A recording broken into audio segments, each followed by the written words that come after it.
Good evening, ladies and gentlemen. It's nice to be back. Welcome to the Tea House Theatre for this evening's fireside reading of Christopher Hitchens' Letters to a Young Contrarian. Please turn off your mobile phones. No flash photography. Well, you can take photographs if you like, I suppose. So we've not done one of these for a while. And as usual, most books are slightly too long to do in a single evening. Hitchens, of course, is incredibly difficult to cut. So we have cut a number of single letters from the book. First of all, we cut the 2 chapters on religion, principally because he expands on those topics at such great length in other work. We also cut chapter 2 because it's mainly just a discussion on the format that he's using and Rilke's Letters to a Young Poet, and we needed to find things to cut. I've cut the chapter on Bosnia because he was writing quite close to the time, and it becomes a little bit less. It's really detailed, and for a more kind of looking at the philosophy behind sort of his ideas, it's again, when you're trying to save a little time on an evening, that seemed like a good one. And we lost humour because, well, it wasn't as funny as it should have been. So we should have a lovely evening going through this piece. We have one interval. Around about halfway through, of course, it is table service. We will serve you at table. That's the main housekeeping, isn't it? Of course, we can go after 10, so we will stop serving any refreshments after the interval because we have to stop serving refreshments before 10 o'clock. But of course, there is an exemption for finishing theatre shows. So we will go to the end of the piece whenever that may be. Probably somewhere about 10:30, 11 o'clock, I would have thought. Yeah, but if the police come at 5 seconds after 10 o'clock, get the hell out that way through the kitchen. That would be fine. Of course, we have someone on the door. So, yeah. Right. Are we all sitting comfortably? Yeah. Well, then I shall begin with the preface. My dear X, now that it's time to launch this little paper boat onto the tide, I thought I'd write you a closing letter by way of beginning. While the book has been with its editors and printers, I've been occupied on several other fronts, as you know, and a stray question of yours floated into my mind. How do I respond when I see myself or my efforts abused or misrepresented in the public prints? The brief answer is that I have become inured without becoming indifferent. I attack and criticize people myself. I have no right to expect lenience in return, and I don't believe those authors who say that they don't care about reviews or notices. However, it does tire me to read time and again reviews and notices that are based on clippings from earlier reviews and notices.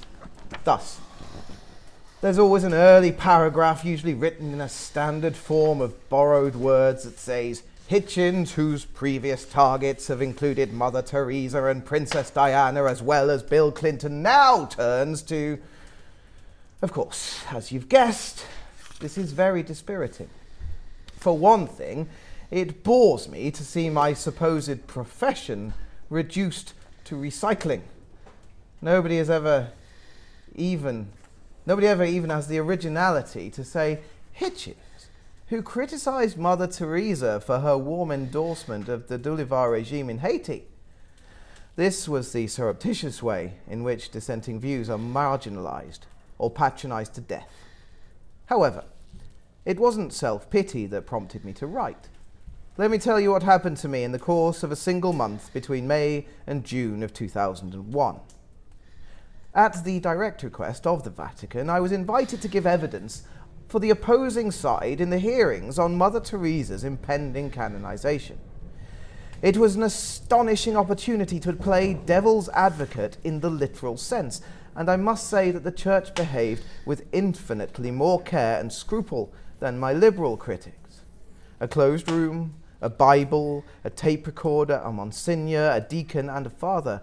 A solemn exercise in deposition, where I was encouraged to produce all my findings and opinions.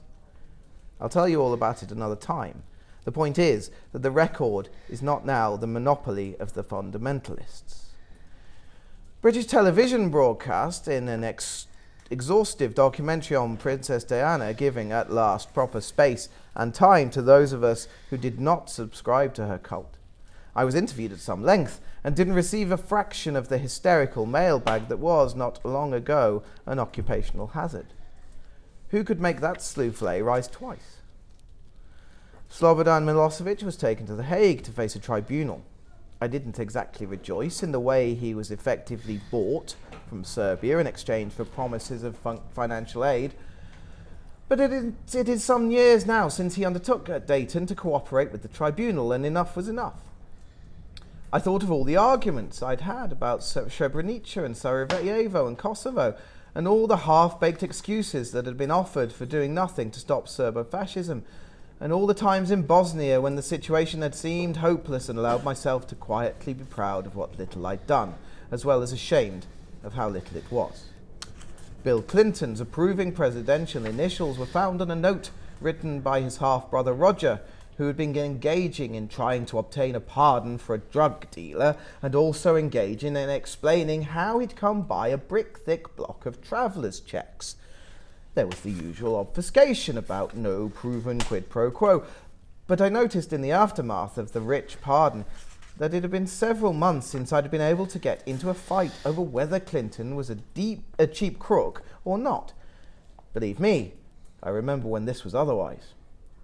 Henry Kissinger, challenged on television to meet my accusation that he was responsible for war crimes and crimes against humanity, responded with a maniacal and desperate attempt to change the subject and denounced me as a denier of the Nazi Holocaust. He also followed custom in mentioning Mother Teresa and, for some reason, Jackie Kennedy. This enabled me to bring legal proceedings against him, both for defamation in my own case and via the discovery process, to demonstrate that he was a practiced and habitual liar. Considering what I had said about him in print, the disproportion between my suing him and him suing me was evident to all, but I could prove that what I said was true, whereas he could not. And that is still a difference. Adlai Stevenson once said to Richard Nixon, "If you stop telling lies about me, I'll stop telling the truth about you." I'd like the euphony, but I've no right to make such a bargain with the man who devastated Cambodia and Cyprus and Chile and East Timor. So this was an amazing and wondrous month, perhaps the best of my life. I finished my centennial study of George Orwell in the same period, much more civilized to be writing about him than any of the above. I'll tell you about it not in order to boast, though there is that. I went to make up for many, many other months when the celebrity culture and the spin scum and the crooked lawyers and the pseudo-statesmen and clerics seem to have everything their own way. They'll be back, of course. They're always back. They never leave. But their victory is not predetermined, and there are vindications to be had as well, far sweeter than anything contained in the meretricious illusion of good notices or a good press. I hope I'll be able to reinforce some of this in the following pages, which I once again thank you for provoking me to write. Christopher Hitchens, Stanford, California, on Independence Day in 2001. My dear X, so then, you rather tend to flatter and embarrass me when you inquire my advice as to how a radical or contrarian life may be lived. The flattery is in your suggestion that I might be anybody's model, when almost by definition a single existence cannot furnish any pattern, and if it is lived in dissent, should not anyway be supposed to be emulated. The embarrassment lies in the very title that you propose. It is a strange thing, but it remains true that our language and culture contain no proper word for your aspiration. The noble title of dissident must be earned rather than claimed. It connotes sacrifice and risk rather than mere disagreement, and it has been consecrated by many exemplary and courageous men and women. Radical is a useful and honourable term. In many ways it's my preferred one, but it comes with various health warnings that I'll discuss with you in a later missive. Our remaining expressions, maverick, loose cannon, rebel, angry young man, gadfly, are all slightly affectionate and diminutive and are, perhaps for that reason, somewhat condescending. It can be understood from them that society, like a benign family, tolerates and even admires eccentricity. Even the term iconoclast is seldom used negatively, but rather to suggest that the breaking of images is a harmless discharge of energy. There even exist official phrases of approbation for this tendency, of which the latest is the supposedly praiseworthy ability to think outside the box. I myself hope to live long enough to graduate from being a bad boy, which I once was, to becoming a curmudgeon, and then the enormous condescension of posterity, a rather suggestive phrase minted by E.P. Thompson, a heretic who was a veteran when I was but a lad, may cover my bones. Go too far outside the box, of course, and you'll encounter vernacular that is much less tolerant. Here, the key words are fanatic, troublemaker, misfit, or malcontent. In between, we can find numberless self-congratulatory memoirs with generic titles such as Against the Stream or Against the Current. Harold Rosenberg, writing about his fellow New York intellectuals, once gave this school the collective name of the Herd of Independent Minds. Meanwhile, the ceaseless requirements of the entertainment industry also threaten to deprive us of other forms of critical style and the means of appreciating them. To be called satirical or ironic is now to be patronized in a different way. The satirist is the fast-talking cynic, and the ironist merely sarcastic or self-conscious and wised up. When a precious and irreplaceable word like irony has become a lazy synonym for enemy, there is scant room for originality. However, let us not repine. It's too much to expect to live in an age that is actually propitious for dissent, and most people, most of the time, prefer to seek approval or security. Nor should this surprise us, and nor, incidentally, are those desires contemptible in themselves. Nonetheless, there are in all periods people who feel themselves in some fashion to be apart. And it is not too much to say that humanity is very much in debt to such people, whether it chooses to acknowledge the debt or not. I don't expect to be thanked, by the way. The life of an oppositionist is supposed to be difficult. I nearly hit upon the word dissenter just now, which might do as a definition if it were not for certain religious and sectarian connotations. The same problem arises with free thinker, but the latter term is probably the superior one, since it makes an essential point about thinking for oneself. The essence of the independent mind lies not in what it thinks, but how it thinks. The term intellectual was originally coined by those in France who believed in the guilt of Captain Alfred Dreyfus. They thought that they were defending an organic, harmonious and ordered society against nihilism, and they deployed this contemptuous word against those they regarded as the diseased, the introspective, the disloyal and the unsound. The word hasn't completely lost this association even now, though it is less frequently used as an insult. And, like Tory, impressionist and suffragette, all of them originated as terms of abuse or scorn. It has been annexed by some of its targets and worn with pride. One feels something of the same sense of embarrassment in claiming to be an intellectual as one does in purporting to be a dissident. But the figure of Émile Zola offers encouragement, and his singular campaign for justice is one of the imperishable examples of what may be accomplished by an individual. Zola did not, in fact, require much intellectual capacity to mount his defence of one wrong man. He applied, first, the forensic and journalistic skills that he was used to employing for the social background of his novels. These put him in the possession of the unarguable facts, but the mere facts were not sufficient because the anti-Dreyfusards did not base their real case on the actual guilt or innocence of the defendant. They openly maintained that, for reasons of state, it was better not to reopen the case. Such a reopening would only serve to dissipate public confidence in order and in institutions. Why take this risk at all? And why on earth take it on behalf of a Jew? The partisans of Dreyfus, therefore, had to face the accusation not that they were mistaken as to the facts, but that they were treacherous, unpatriotic, and irreligious, accusations which tended to keep some prudent people out of the fray. There is a saying from Roman antiquity, "Do justice and let the skies fall." In every epoch, there have been those to argue that greater goods, such as tribal solidarity or social cohesion, take precedence over the demands of justice. It is supposed to be an axiom of Western civilization that the individual, or the truth, may not be sacrificed to hypothetical benefits such as order. But in point of fact, such immolations have been very common. To the extent that the ideal is at least paid lip service, this result is the outcome of individual struggles against the collective instinct for a quiet life. Emile Zola could be the pattern for any serious and humanistic radical, because he not only asserted the inalienable rights of the individual, but generalized his assault to encompass the vile role played by clericalism, by racial hatred, by militarism, and by the fetishization of the nation and the state.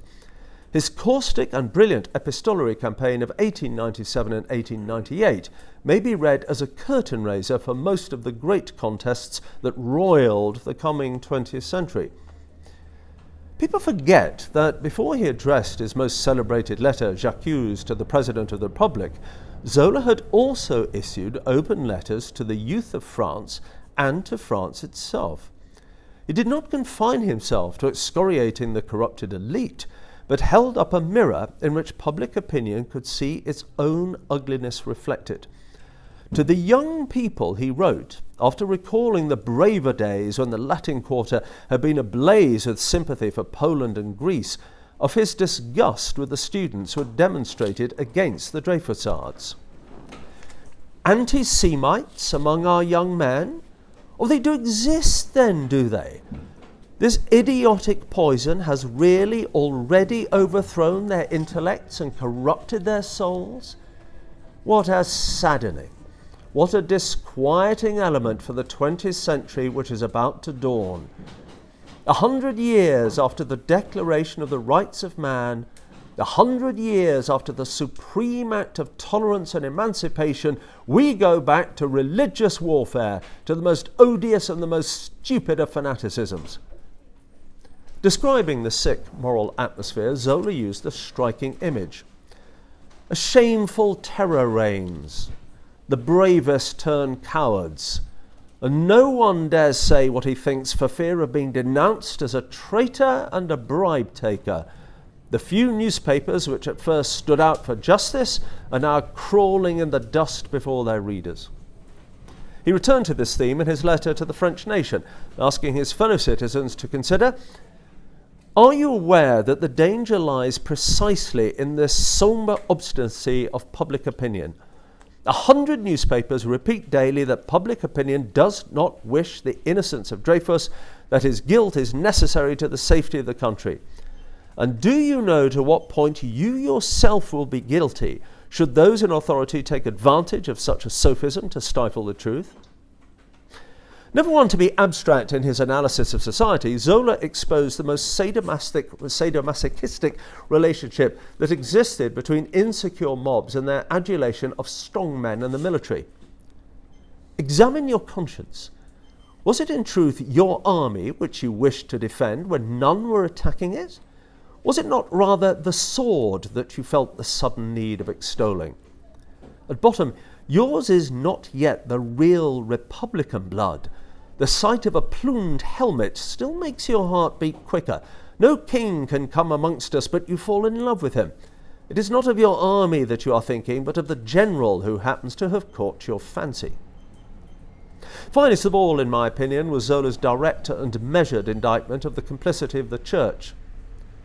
And do you know where else you walk, France? You go to the Church of Rome, you return to that past of intolerance and theocracy against which the greatest of your children fought. Today, the tactics of the anti-Semites are very simple. Catholicism, seeking in vain to influence the people, founded workmen's clubs and multiplied pilgrimages. It failed to win them back or lead them again to the foot of the altar. The question seemed definitely settled, the churches remained empty, the people had lost their faith. And behold, circumstances have occurred which make it possible to infect them with an anti-Semitic fury. And having been poisoned with this virus of fanaticism, they are launched upon the streets to shout, "Down with the Jews! Death to the Jews!" When the people of France have been changed into fanatics and torturers, when their generosity and love of the rights of man, conquered with so much difficulty, have been rooted up out of their hearts, then no doubt God will do the rest. This was the savage indignation of a quality not seen since Swift himself, so that by the time Zola addressed himself on the front page of L'Aurore to President Félix Fauré, he was only completing the details of his bill of indictment and accusing a syndicate of reactionaries of committing a double crime, that of framing an innocent man and acquitting a guilty one. It's always well to remember, when considering miscarriages of justice, as the authorities so neutrally and quaintly like to call them, that the framing of the innocent axiomatically involves the exculpation of the guilty. This is abortion, not miscarriage. Read Zola with care, and you will be less astonished by the follies and crimes from Verdun to Vichy that later overtook France, and indeed overtook an entire Europe of show trials and camps and martial parades and infallible leaders. You'll also understand better why it is that the papacy, which now seems to try again almost every day, can never manage an honest or clear statement on its history with Jews, Protestants, and unbelievers. All of this can be derived from one determined and principled individual exercising his right to say no, and insisting, as Zola successfully did, on his day not in court, as we are going to neutrally say, but in the dock. Another observation from antiquity has it that, while courage is not in itself one of the primary virtues, it is the quality that makes the exercise of the virtues possible. Again, this removes it from the strict province of the intellectual. Galileo may have made a discovery that overthrew the complacent cosmology of the Church Fathers, but when threatened with the instruments of torture, he also made a swift recantation. The sun and the planets were, of course, unaffected by this disavowal, and the latter continued to revolve around the former, whatever the Vatican said. Galileo himself, as he finished his recantation, may or may not have murmured, "It still does move." But he furnishes us with an example of objective free inquiry rather than of heretical courage. Others had to be courageous on his behalf, as Zola had to be brave on behalf of Dreyfus. Incidentally, it now seems more and more certain that Zola was murdered in his bed rather than accidentally stifled by a faulty fire and a blocked chimney. Further proof that great men are most frequently not honoured in their own time or country. I think often of my late friend Ron Ridenour, who became briefly famous when, as an American serviceman in Vietnam, he collected and exposed the evidence of the hideous massacre of the villagers at My Lai in March 1968. One of the hardest things for anyone to face is the conclusion that his or her own side is in the wrong when engaged in a war. The pressure to keep silent, to be a team player, is reinforceable by the accusations of cowardice or treachery that will swiftly be made against dissenters. Sinister phrases of coercion, such as stabbing in the back or giving ammunition to the enemy, have their origin in this dilemma and are always available to help compel unanimity. For resisting this, and for insisting that American officers and men be bound by the customary laws of war, Ron Ridenour put many people in safer positions to shame.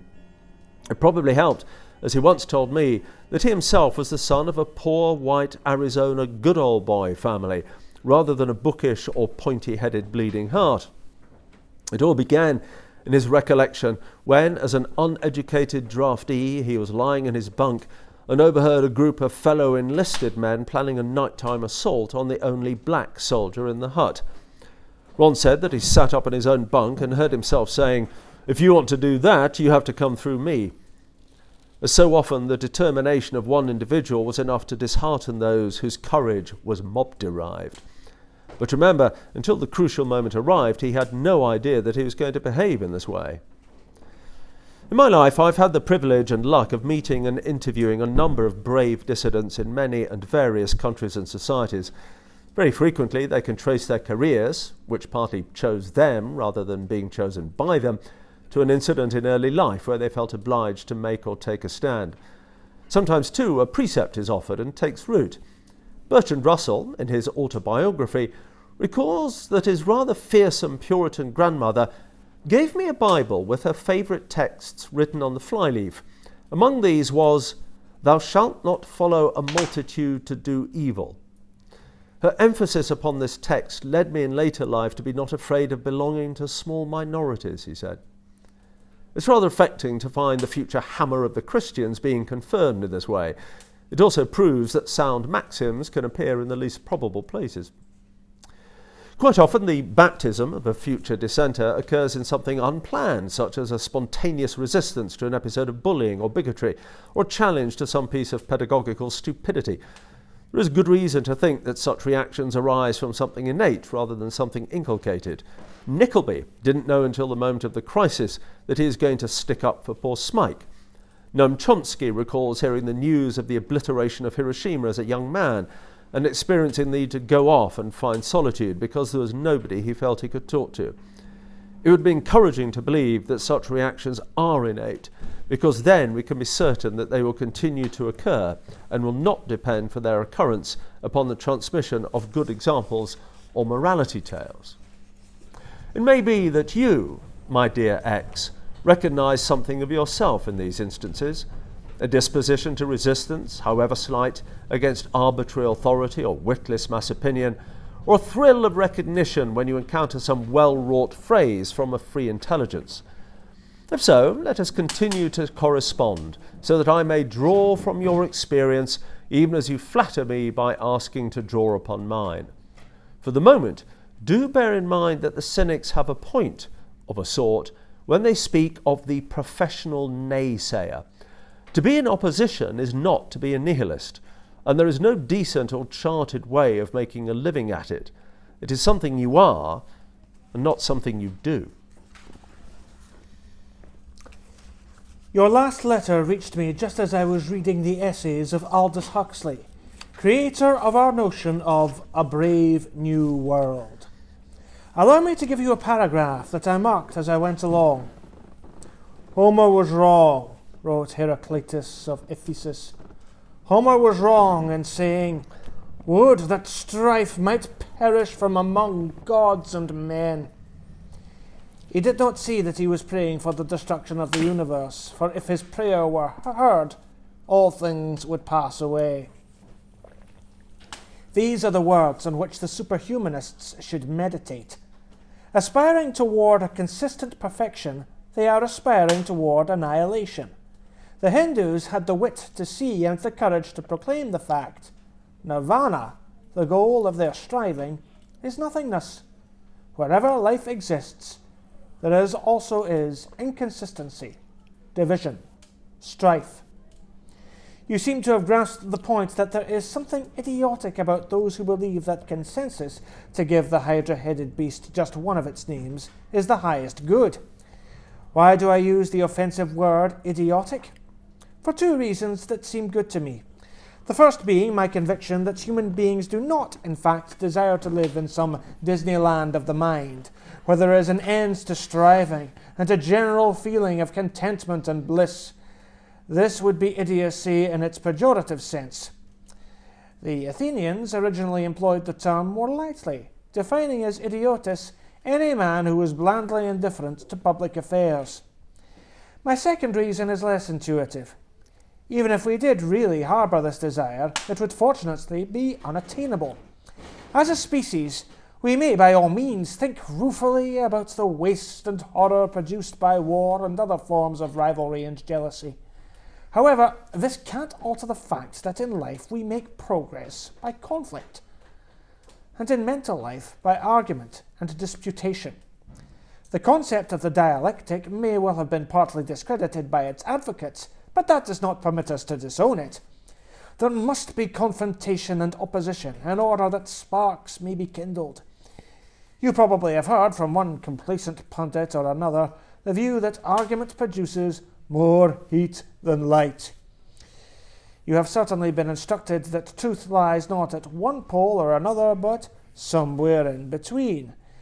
And I think I can be sure that you have heard the good old standby to the effect that matters are not black or white, but differing shades of grey. May I offer you some observations of my own in response? We know, as a law of physics, that heat is the chief, if not the only, source of light. Reducing the sun to room temperature would decrease light to nothing at all, as well as generating a definite chill. The truth cannot lie, but if it could, it would lie somewhere in between. On some grave questions, there is no difference to be split. One does not look for a synthesis between verity and falsehood. The sun does not rise in the east one day and in the west the next. As for the chiaroscuro, or the light and the shade, the platitude is at least a little more artistic. Watching a Civil War reenactment at Gettysburg a few years ago, I wrote in my notebook that those who wore the grey had been conditioned to think in terms of black and white. Neither black nor white are true colours, but then neither is grey. Tautology lurks and waits to enclose you. The Greek oracle proclaimed, "Nothing too much" as the supreme wisdom. The lazy modern translation is "moderation in all things," which is not quite the same. One admires the Greek style for its quiet emphasis on symmetry and balance, but then what if the balance is tipped and the time disjointed? Of what use is the moderate then? The grey uniforms at Gettysburg might not have been deployed or not have been defeated if it were not for fanatics and absolutists like John Brown, who regarded compromise as disgrace. No doubt you can think of your own examples. If you care about the points of agreement and civility, then you had better be well equipped with points of argument and combativity, because if you are not, then the centre will be occupied and defined without your having helped to decide it or determine what and where it is. That is, unless you trust the transcendent sapience of the Dalai Lama, whose work I was reading in parallel to Huxley's. Here is what the Enlightened One told his interlocutor at the opening of The Art of Happiness, a handbook for living, an extensive and best-selling transcription of his own words. "I believe that the very purpose of life is to seek happiness. That is clear. Whether one believes in religion or not, whether one believes in this religion or that religion, we are all seeking something better in life. So, I think, the very motion of our life is towards happiness." This is how the Dalai Lama began his address to a large audience in Arizona. The very best that can be said is that he uttered a string of fatuous non sequiturs. There is not even a strand of chewing gum to connect the premise to the conclusion. The speaker simply assumes what he has to prove. The odd thing is that in the last sentence the words "I think" are inserted, as if in compliment to the old-fashioned and materialist notion that the human brain might have a say. I once spent some time in an ashram in Pune, outside Bombay.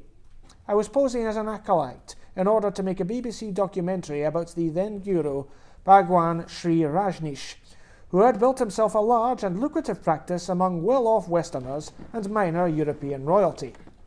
The whole thing was a racket, of course. The divine purveyor of disco philosophy had the world's largest private collection of Rolls-Royces. But what I remember best was the morning darshan with the all-wise. On the way into the assembly, one had to be sniffed from head to toe by two agonizingly beautiful California girls dressed in flame ochre kimonos. This was to protect the Bhagwan from the material fact that, as his disciples put it, his body has a few allergies. The lovely sniffers were supposed to detect any traces of alcohol or tobacco, and every morning, redolent as I must have been, I passed their exacting test. But what made me personally allergic each roseate dawn was the large sign posted at the point where footwear had to be discarded. "Shoes and minds," said this sign, "must be left at the gate." Laughable, of course, but evil if it could be enforced, as it often was under Loyola's Jesuitical injunction De Sacrificium Intellectus, an immodest and hysterical desire to annihilate the intellect at the feet of an idol. It's often been observed that the major religions can give no convincing account of paradise. They do much better in representing hell. Indeed, one of the early Christian dogmatists, Tertullian, borrowed the vividness of the latter to lend point to the former. Among the delights of heaven, he decided, would be the contemplation of the tortures of the damned. This anthropomorphism at least had a bit of bite to it. The problem in all the other cases is that nobody can seriously desire the dissolution of the intellect, and the pleasures and rewards of the intellect are inseparable from angst, uncertainty, conflict, and even despair. I am sure you can see where I am hoping to take you. I want to reserve the question of religion and faith for a later exchange between us, but if you did ask me, after my last letter, to say whether I had undergone any early formative experience of my own, well, the answer is yes, even though the episode is trivial. I was sitting in a Bible class study at the age of about 10, divinity, as we called it, being as mandatory as daily church attendance, and one of my favourite subjects then as now, when the teacher began to hymn the work of God in nature. How wonderful it was, she said, that trees and vegetation were green, the most restful colour to our eyes. Imagine if instead the woods and grasses were purple or orange. I knew nothing about chlorophyll or phototropism at that age, still less about the argument from design or the debate on creationism versus evolution. I merely remember thinking, with my childish and unformed cortex, oh, don't be silly. It's for this reason that I am quite sure of two things. The first is that even uneducated people, whether sunk in the theocratic despotisms of yore or the more modernized totalitarianisms of today, or the other way about, if you prefer, have an innate capacity to resist and, if not even to think for themselves, to have thoughts occur to them. We know this empirically because such people always appear as if from nowhere when despotisms fall. But I also believe that we can know it by induction. The second, which is only a corollary of the first, is that we do not naturally aspire to any hazy narcotic nirvana where our critical and ironic faculties would be of no use to us. Imagine a state of endless praise and gratitude and adoration, as the Testaments ceaselessly enjoin us to do, and you have conjured a world of hellish nullity and conformism. Imagine a state of bliss and perpetual happiness and harmony, and you have summoned a vision of tedium and pointlessness and predictability such as Huxley with all his gifts was only able to sketch. With only one other sacred text mentions happiness without embarrassment, but even in 1776 this concept was thought to be mentionable only as a consequence of a bitter struggle just then being embarked upon. The beautiful word pursuit, however we construe it, would be vacuous in any other context. I close by saying, as I may well have occasion to say again, always look to the language. I was most heartened to have your reply. It is true that the odds in favour of stupidity or superstition or unchecked authority seem intimidating, and that vast stretches of human time have seemingly elapsed with no successful challenge to these things. But it is no less true that there is an ineradicable instinct to see beyond or through these tyrannical conditions. One way of phrasing it might be to say that injustice and irrationality are inevitable parts of the human condition, but that challenges to them are inevitable also. On Sigmund Freud's memorial in Vienna appear the words, "The voice of reason is small, but very persistent."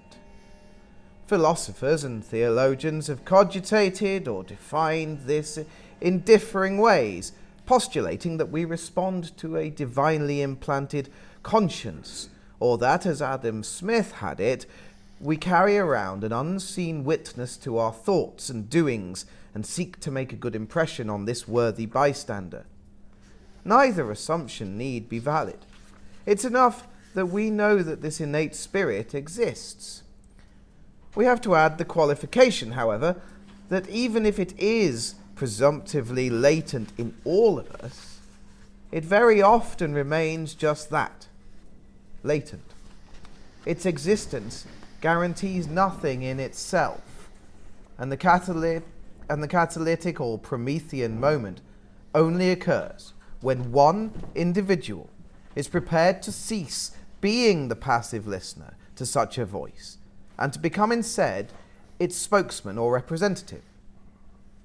You ask me for some encouraging examples. I don't wish to furnish the sort of slogan that might appear on some cheery poster or be used as some uplifting motto. Again, it is a matter of how one thinks and not what one thinks. However, there are some flashes of human intelligence that rise above the merely contrary and that can show us how some of our predecessors dealt with fiercer opposition than we face at present. Allen, in Martin Dugard's Lieutenant Colonel Mormont, says that the first rule, he calls it the rule of rules, is the art of challenging what is appealing. You will notice that he describes this as an art. It is not enough simply to set oneself up as a person who distrusts majority taste as a matter of principle or perhaps conceit. That way lies snobbery and frigidity. However, it will very often be found that people are highly attached to illusions or prejudices and not just the sullen victims of dogma or orthodoxy. If you have ever argued with a religious devotee, for example, you will have noticed that his self-esteem and pride are involved in the dispute, and that you are not asking him to give up something more than a point in an argument. The same is true of visceral patriots and admirers of monarchy and aristocracy. Allegiance is a powerful force in human affairs. It will not do to treat someone as a mental serf if he is convinced that his thraldom is honourable and voluntary. From this caution, I pass to an observation of the late Sir Karl Popper, who could himself be a tyrant in argument, but who nonetheless recognized that argument was valuable, indeed essential, for its own sake. It is very seldom, as he noticed, that in debate, any one of two evenly matched antagonists will succeed in actually convincing or converting the other. But it is equally seldom that in a properly conducted argument, either antagonist will end up holding exactly the same position as that with which he began. Concessions, refinements, and adjustments will occur, and each initial position will have undergone modification, even if it remains ostensibly the same. Not even the most apparent glacial system is immune to this rule.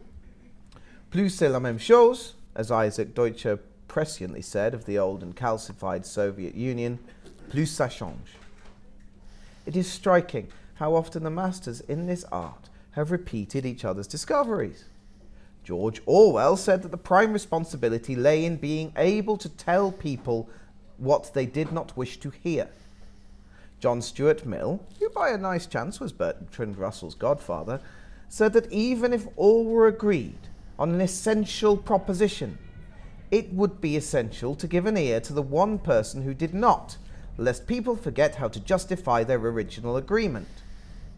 Karl Marx, as to give his favourite epigram, offered de omnibus disputandum, everything must be doubted. A pity that so many of his followers forgot the pith of this saying. Rosa Luxemburg roundly declared that freedom was first and last the freedom for those who thought differently.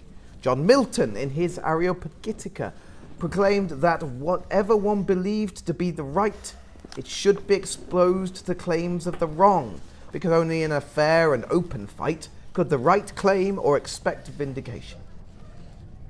Frederick Douglass announced that those who expected truth or justice without struggle were like those who could imagine the sea without an image of the tempest. These perceptions are not being offered by me to you for the benefit of those who have not yet appreciated them. De te fabula narrator. This story is about you.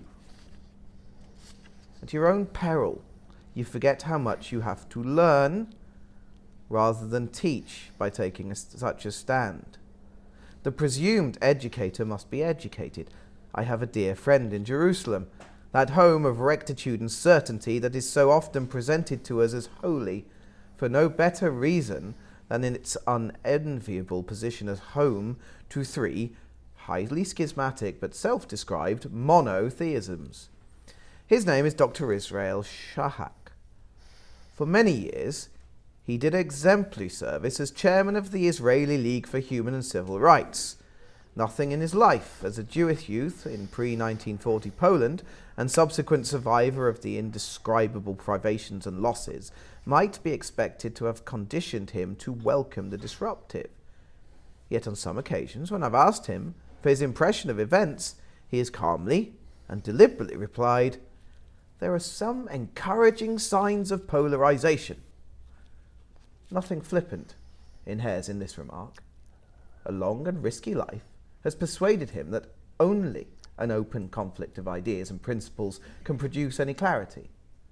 Conflict may be painful, but the painless solution does not exist in any case, and the pursuit of it leads to the painful outcome of mindlessness and pointlessness, the apotheosis of the ostrich. Contrast this to the unashamed recommendations of the mindless that are offered to us every day. In place of honest disputation, we are offered platitudes about healing. The idea of unity is granted huge privileges over any notion of division or worse, divisiveness. I cringe every time I hear denunciations of the politics of division, as if politics were not division by definition. Semi-educated people join cults whose whole purpose is to dull the pain of thought or take medications that claim to abolish anxiety. Oriental religions, where their emphasis on nirvana and fatalism are repackaged for Westerners as therapy, and platitudes or tautologies masquerade as wisdom. Anthony Powell, in his marvellous novel sequence, A Dance to the Music of Time, captures the foolishness of such mantras very well in his depiction of the followers of the sinister Dr. Trelawney. Adepts of this cult recognize each other by the greeting. The essence of the all is the Godhead of the true, and by the response, the vision of visions heals the blindness of sight. I think of this whenever I hear babble about the ultimate, the absolute, the beyond, and other regions where the cerebral cortex has surrendered itself to dissipation. A map of the world that does not include utopia, said Oscar Wilde, is not worth glancing at. A noble sentiment and a good thrust at the Gradgrinds and the utilitarians. Bear in mind, however, that utopia itself was a tyranny, and that much of the talk about the analgesic and conflict-free ideal is likewise more menacing than it may appear. These ultimates and absolutes are attempts at perfection, which is, so to speak, a latently absolutist idea. You should scan Brian Victoria's excellent book, Zen at War, which, written as it is by a Buddhist priest, explores the dire role played by Zen obedience and discipline in the formation of pre-war Japanese imperialism. In rejecting perfectionism, I don't want you to fall into the opposite error, which is that of taking human nature just as you find it. My friend Basil Davidson, who wrote a splendid memoir of his years with the anti-Nazi partisan fighters in the Balkans, concluded from his experience that it was wrong to endorse the lazy proposition that you can't change human nature. At first hand, he said, he had seen it become changed, for the worse. Ought not the corollary to hold, that it can be altered one way, it can surely be altered the other? Not necessarily. We are mammals, and the prefrontal lobe, at least while we wait for genetic engineering, is too small, while the adrenaline gland is too big. Nonetheless, civilization can increase, and at times actually has increased. The temptation to behave in a civilized way. It is only those who hope to transform humans who end up by burning them, like the waste product of a failed experiment. Perfectionists and zealots can break but not bend. In my experience, they are subject to burnout from diminishing returns, or else, to borrow Santayana's definition of the fanatic, they redouble their efforts just when they have lost sight of their ends. If you find yourself, as Basil Davidson did, in mortal conflict with a hateful foreign occupation, then you can be forgiven for being a zealot, and even criticised for not being one. Such cruel tests are rare. However, they can produce horrors in their turn. If you want to stay in for the long haul and lead a life that is free from illusions, either propagated by you or embraced by you, then I suggest you learn to recognize and avoid the symptoms of the zealot and the person who knows that he is right. For the dissenter, the skeptical mentality is at least as important as any armour of principle. Now, you ask me, to what purpose is such a life to be devoted? In a way, you miss my point, since I believe, and I hope I argued, that such a life is worth living on its own account. But perhaps this merely betrays the ageing process at work upon me. I mentioned earlier the irritating term or tag angry young men, with which awkward types are put in their place as callow young rebels going through a phase. In Look Back in Anger, the mediocre play by John Osborne that gave currency to the usage, the protagonist Jimmy Porter is going through one of his self-regarding soliloquies when he exclaims, rather tellingly for once, that there are no more good, brave causes left. This utterance struck home in the consciousness of the mid-1950s, at a time when existential anime was trading at an inflated price. Within a few years, I need not add, millions of young people had forsaken the absurd in order to engage with such good, if not invariably brave, causes as the civil rights movement, the struggle against thermonuclear statism, and the ending of an unjust war in Indochina. I was myself of this period and have witnessed some truly marvellous moments at first hand. I shan't tell you my stories unless you specifically request them. I know that nothing is more tedious than the frontline recollections of a 60s radical. Nobody in the supposedly affluent and disillusioned 50s had seen any of this coming. I'm quite certain that there will be future opportunities for people of high ideals, or of any ideals at all. However, in the fairly long interval between 1968 and 1989, in other words, in that period where many of the revolutionaries against consumer capitalism metamorphosed into civil society human rights activists, there were considerable interludes of quietism and stasis. And it was in order to survive those years of stalemate and realpolitik that a number of important dissidents evolved a strategy for survival. In a phrase, they decided to live as if. I'm never certain which author can claim the credit for this mild-sounding but actually deeply subversive and ironic decision. Václav Havel, then working as a marginal playwright and poet in a society and state that truly merited the title of absurd, realized that resistance, in its original insurgent and militant sense, was impossible in the Central Europe of the day. He therefore proposed living as if he were a member of a free society, as if lying and cowardice were not mandatory patriotic duties, as if his government had actually signed, which it actually had, the various treaties and agreements that enshrine universal human rights.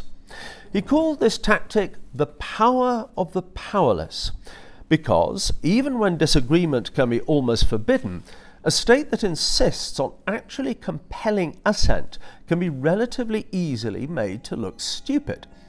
You can't achieve 100% control over humans, and if you could not go on doing so. It is, fortunately, too much responsibility for any human to assume, not that this keeps the control freaks from continuing to try. At around the same time, and alarmed in a different way by many of the same things, the morbid relationship of the Cold War to the nuclear arms race, Professor E.P. Thompson, whom I recommended to you earlier, proposed that we live as if a free and independent Europe already existed.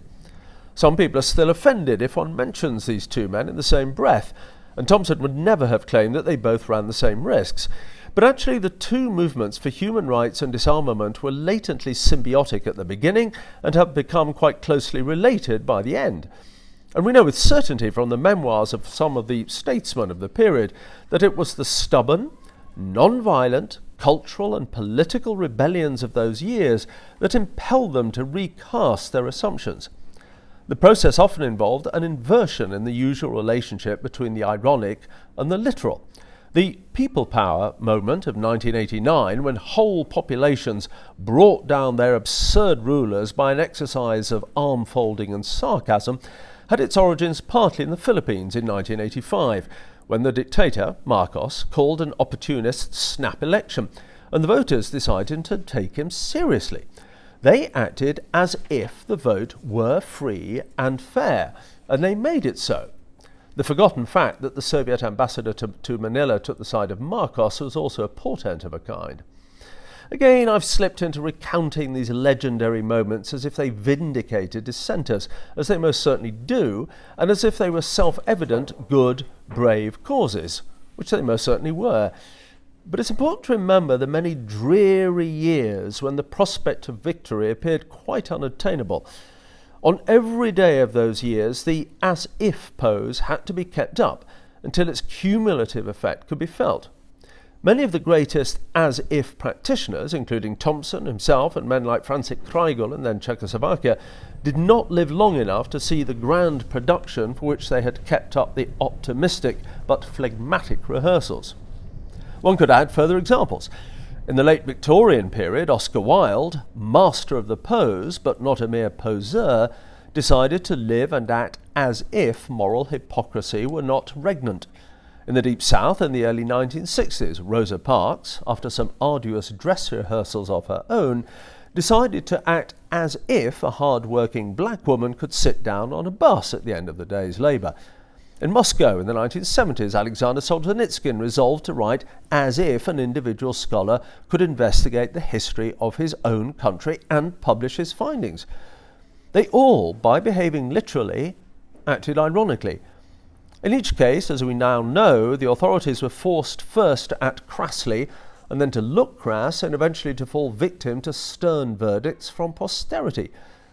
However, this was by no means the guaranteed outcome, and there must have been days when the as-if style was exceedingly hard to keep up.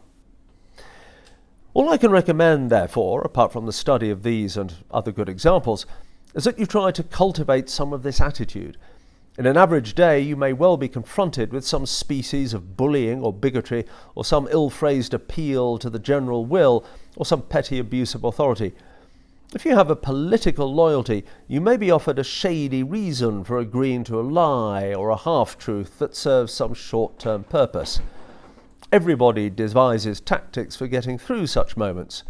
Try behaving as if they need not be tolerated and are not inevitable. A postscript to the above. Be prepared in advance for the arguments you will hear, even in your own head, against such a mode of conduct. Some of these are very seductive. What difference does it make, you may be asked, or ask yourself? There's no good answer to this question as it happens. The universe may well be absurd, and one's life is in any case certain to be a short one. However, this need not mean that we do not reserve the term absurd for the self-evidently irrational or unjustifiable. You can't hope to change human nature or human nature. True enough, again, if slightly tautologous, because nature is a given. But nobody accepts all human behaviour or human conduct as unalterable on that basis. Other invitations to passivity or acquiescence are more sly, some of them making an appeal to modesty. Who are you to be the judge? Who asked you? Anyway, is this the propitious time to be making a stand? Perhaps one should await a more favourable moment. And, is there some danger of giving ammunition to the enemy? I have two favourite texts that I keep by me to exercise these sorts of temptation. One is an essay written by George Orwell in November 1945 and entitled Through a Glass, Rosalie. He was writing at a time when the Red Army has just liberated much of Nazi-occupied Europe, and when it was considered very poor form in some circles to make any criticism of the liberators. The Vienna correspondent of Tribune, the socialist weekly for which Orwell worked, had, however, seen fit to mention the rape and looting committed by Soviet forces in the city. The recent article by Tribune's Vienna correspondent provoked a spate of angry letters which, besides calling him a fool and a liar and making other charges of what one might call a routine nature, also carried the very serious implication that he ought to have kept silent, even if he knew he was speaking the truth. Whenever A and B are in opposition to one another, anyone who attacks or criticizes A is accused of aiding and abetting B.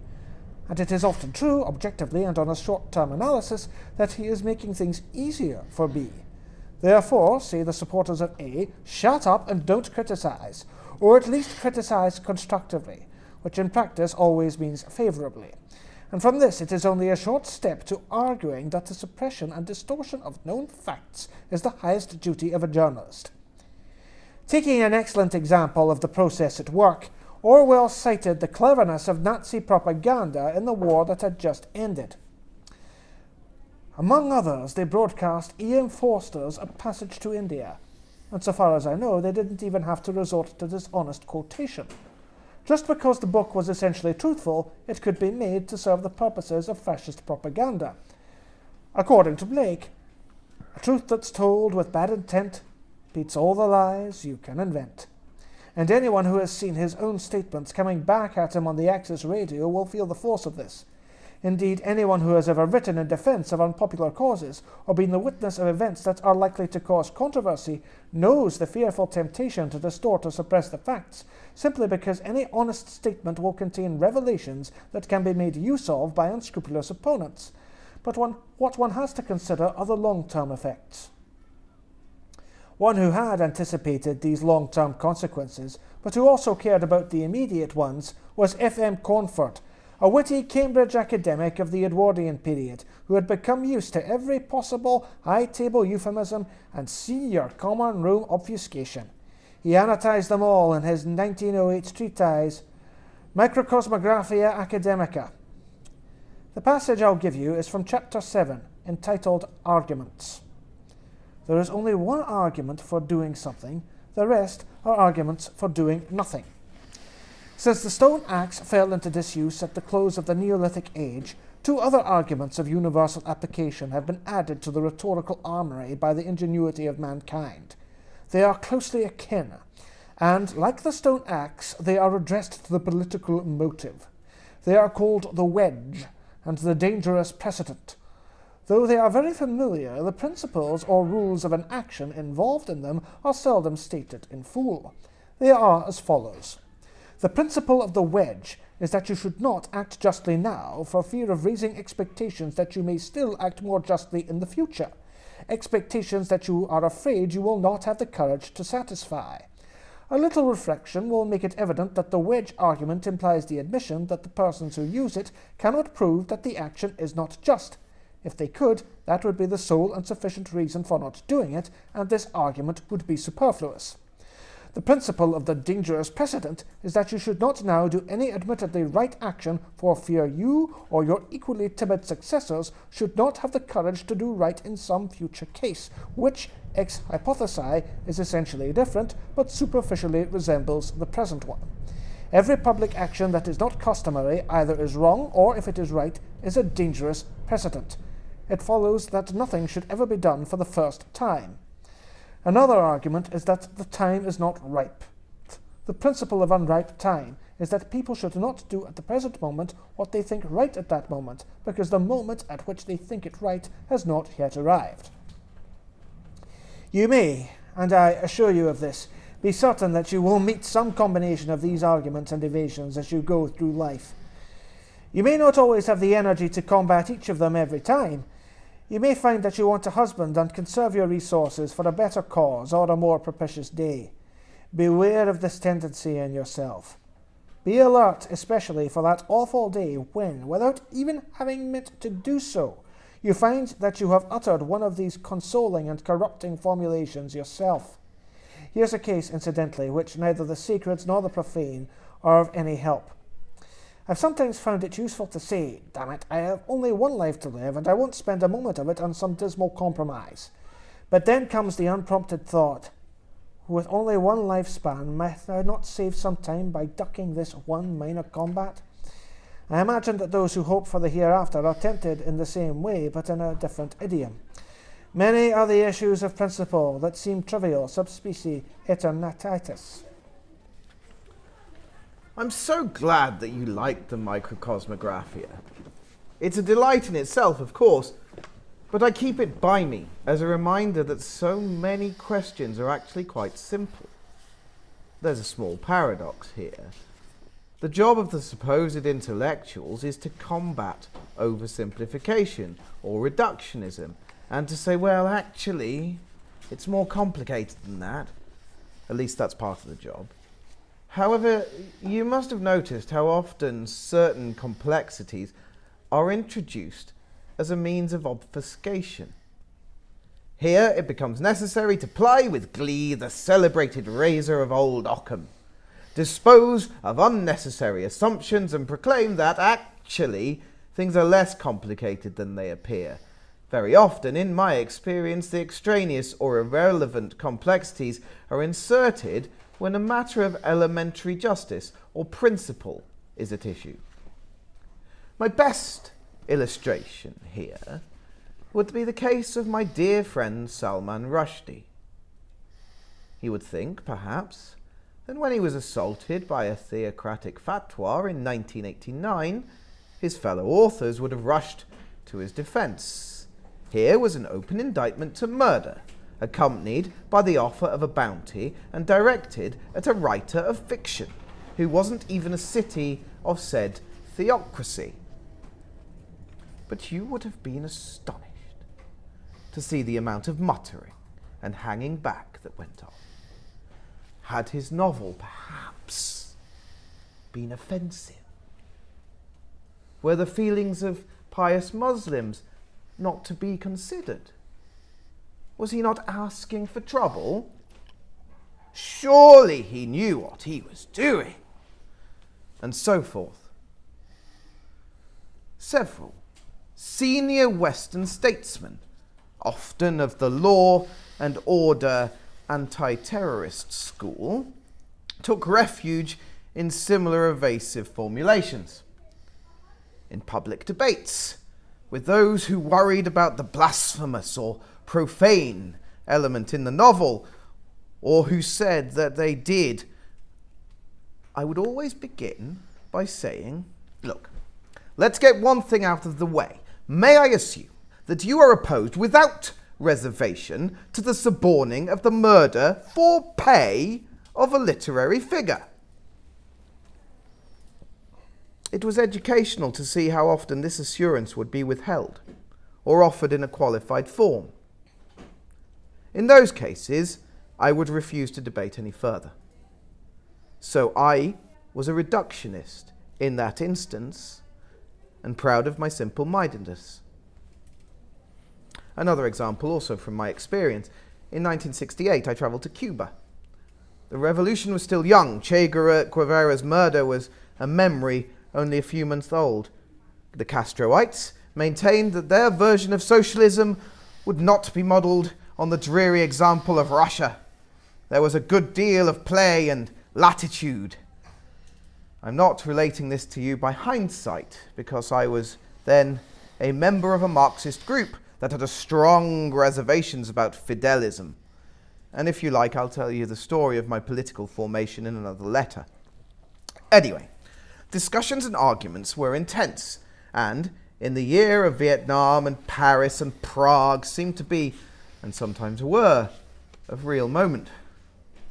I remember particularly a seminar with Santiago Alvarez, the grand old man of Cuban cinema. Film was the special medium of the Cuban Revolution, and he assured us that it was unfettered. Completely unfettered? Well, he said with a slight laugh, there was one thing that is not done. No satirical portrayal of the leader will be permitted. The slight laugh was at the very idea that anyone would even dream of proposing such a thing? I said, quite simply, that if the main subject of Castro was off limits, then in effect there could be no real satire or criticism at all. I had heard and read the term counter-revolutionary, but this was the first time I had heard it applied in all seriousness, and to myself at that. Again, I claim no courage for making such an elementary point, and I ran no risk save the obloquy of some of those present. But I can't forget the dead silence as I passed my observation. At another meeting, where we heard many boasts, some of them truthful, about the advances in medical care and literacy, I inquired whether a Cuban citizen could start his own magazine, or travel outside the country and return to it. Again, the view seemed to be that only a narcissist and unsound element would intrude such a question. I've been back to Cuba many times since to find that these and related questions have become urgent, and their postponement absolutely fatal to the society. Back then, I was only asking about the obvious, and perhaps discovering that there is something to be said for Anglo-Saxon empiricism after all. It is not for nothing that we celebrate the story of the small boy and the unclothed emperor. I am no great advocate of folkloric wisdom, but this tale has stood the test because it emphasizes what Orwell once said in another context. Very often the hardest thing to see is what is right in front of your nose, and there is not infrequently a considerable social pressure not to take note of the obvious. Every parent knows the moment when children acquire the word why and begin to make use of it. I still don't know quite why the sky is blue. I did know once, but I've forgotten. But I've had to find explanations for Daddy. Why is that man sleeping on a grating? And other such phenomena that I have become too much used to. In societies infected by the poison of racism, it has often been children who don't suffer innately from the infection who've set the example. Of course, one should not idealize children who are very suggestible and who make easy targets for indoctrination. And of course, innocence will only take you so far. You have to be sophisticated by experience before you're old enough to argue that, say, it might be wrong to launch a thermonuclear war, but not wrong, indeed only prudent, to prepare the weaponry of extermination. Or that an act that would be a loathsome crime if committed by an individual is pardonable when committed by a state. But these are the rewards of maturity, to be enjoyed only as we decline. We're an adaptable species, and this adaptability has enabled us to survive. However, adaptability can also constitute a threat. We may become habituated to certain dangers and fail to recognize them until it's too late. Nuclear armaments are the most conspicuous example. As you read this, you're in effect wearing a military uniform and sitting in a very exposed trench. You exist at the whim of people whose power does not derive from your own consent and who regard you as expendable, disposable. You merely failed to notice the moment at which you were conscripted. A normal life consists in living as if this most salient of facts was not a fact at all. I tell myself every day that I do not recognize the legitimacy of a government that puts me in this position. I do not grant even my elected leaders the power of life and death over myself, let alone over all present, future, and indeed past forms of life, all of which they arrogate the right to extirpate at an instant's notice.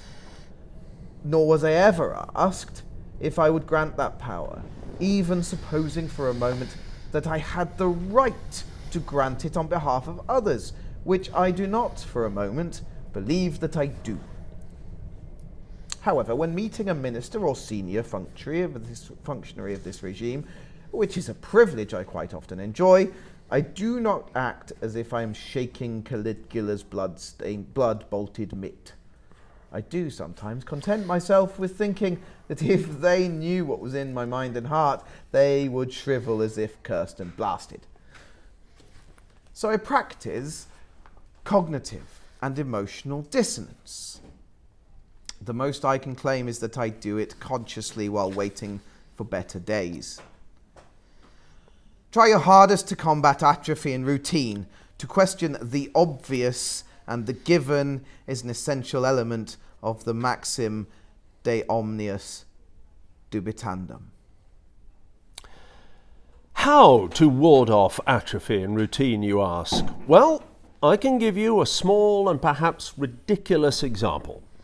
Every day, the New York Times carries a motto in a box on its front page.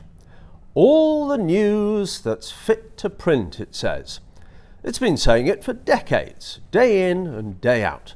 I imagine that most readers of the canonical sheet have long ceased to notice this bannered and flaunted symbol of its mental furniture.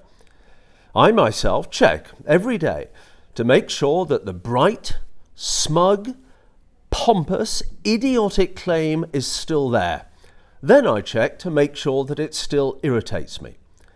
If I can still exclaim under my breath, why do they insult me and what do they take me for and what the hell is it supposed to mean, unless it's as obviously complacent and conceited and censorious as it seems to be, then at least I know that I still have a pulse. You may wish to choose a more rigorous mental workout, but I credit this daily infusion of annoyance with extending my lifespan. At which point we shall take an interval. Thank you.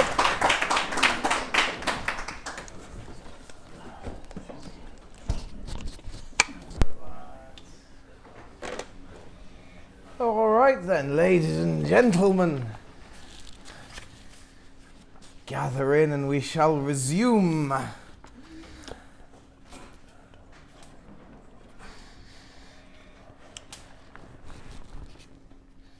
Yours is not the only mail that I read, as I am sure you appreciate, and so I know quite well that I can appear insufferable and annoying. Worse than that, I know that I can appear insufferable and annoying without intending to do so. An old definition of a gentleman, someone who is never rude except on purpose. I seem to fail this test. A beloved friend once confided to me that my lip, I think he said the upper one, often has a ludicrous and sneering look, and my wife added that it takes on this appearance just when I seem least to be aware of it. I freely admit that I was hugely unsettled by these criticisms and observations, and have spent quite some time wondering how long I'd been rude by accident instead of by design. And what of the times when I have felt myself on top form, tossing and goring my opponents, sparkling my way through the repartee while producing no effect save dull and baffled rage. Without changing this distressing subject, I am bound to admit that I don't give a damn when similar criticisms come from those who are not friends or lovers. My mailbag and my email often contain praise, why should I conceal the fact, and even admiration. But when the note is hostile, it is usually hostile in a particular key. The words are variously sorted and, all right, I'll allow myself this, very often misused or misspelled. But the hiss of the word elitist is almost never omitted. I know why this accusation is supposed to hurt. I know it partly because I used to employ it myself, and I have seen people go to enormous lengths to avoid the charge or to repudiate it. However, it no longer has the power to sting me. Let me explain why. Many honourable rebels and dissenters in the past were acting and speaking, as it were, for the voiceless and the unrepresented. Elitist though this may have been, it had one of its culminations in the scheme for a vanguard party that would actually substitute for the masses. It nonetheless sanctified itself by the reference to the people. Even the preamble to the United States Constitution, which was written by men who held other people as property, opens with the invocation, "We the people." In numerous invocations before and since, this tribute paid by vice to virtue has been a strong motif. Even sovereigns who speak of my people are making a semi-conscious nod to the idea, which is exactly where the trouble arises. Because there is an alternative account of dissent, wherein those who try to tell the truth are derided by the crowd, or silenced by public opinion. You may have a favourite example of your own, and if you don't, you ought to have one. The case that still moves me the most, moves me even more than Zola, is the story of those civilized and intelligent and democratic individuals who opposed the declaration of the First World War. They were right, and they were decent, and they were also prescient. One might relax the term prescient in retrospect, because the horrors that eventuated were greater by far than the horrors they had foreseen. But if you consult the record and see what happened to them, Jean Jaurès shot down by a fanatic, Karl Liebknecht imprisoned for his principles, Bertrand Russell silenced, you can see the suicide of a civilization. And most of the time, the cheery and patriotic mob would have been as content to see them burned alive as it was to jeer at their burning in effigy. Now, there may well have been a mob majority for the war in 1914. We have no way of testing this proposition, but so it appeared. My point, however, is that governments normally suspicious of the franchise decided on this one occasion to take vox populi as vox Dei. Superfluous to add that they were supported in this by their respective established churches and detached institutions of higher learning.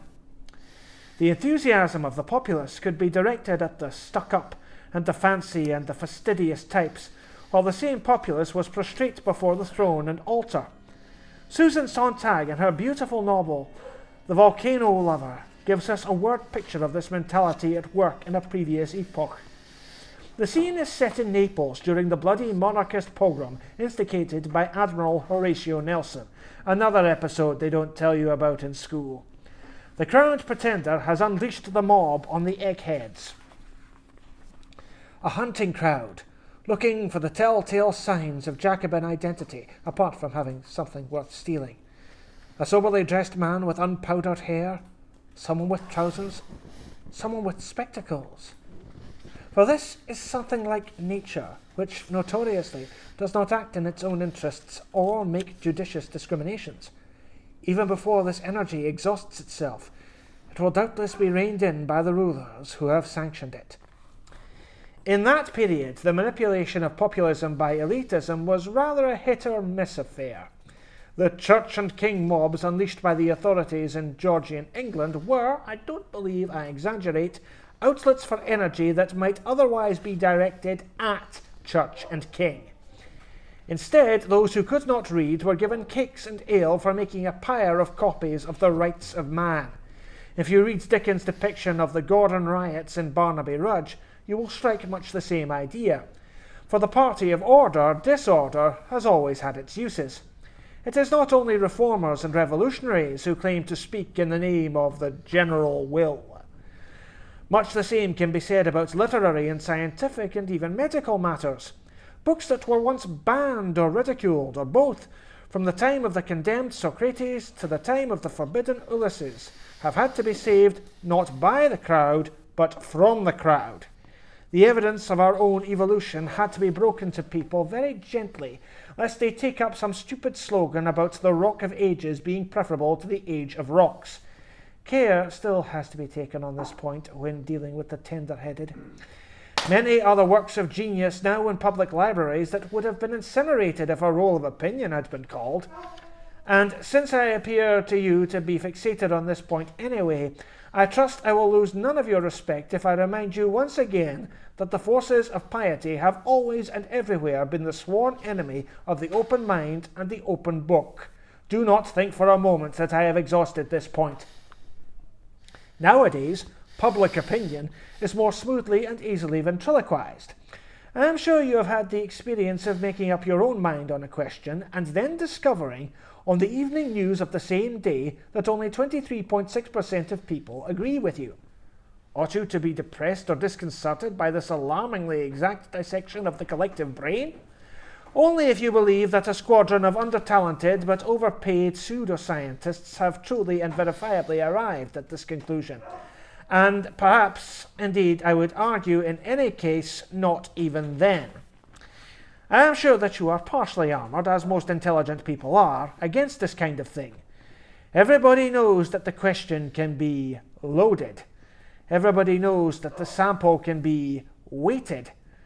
Everybody knows that the intelligibility of the questions depends upon the commonplace and the regnant assumptions.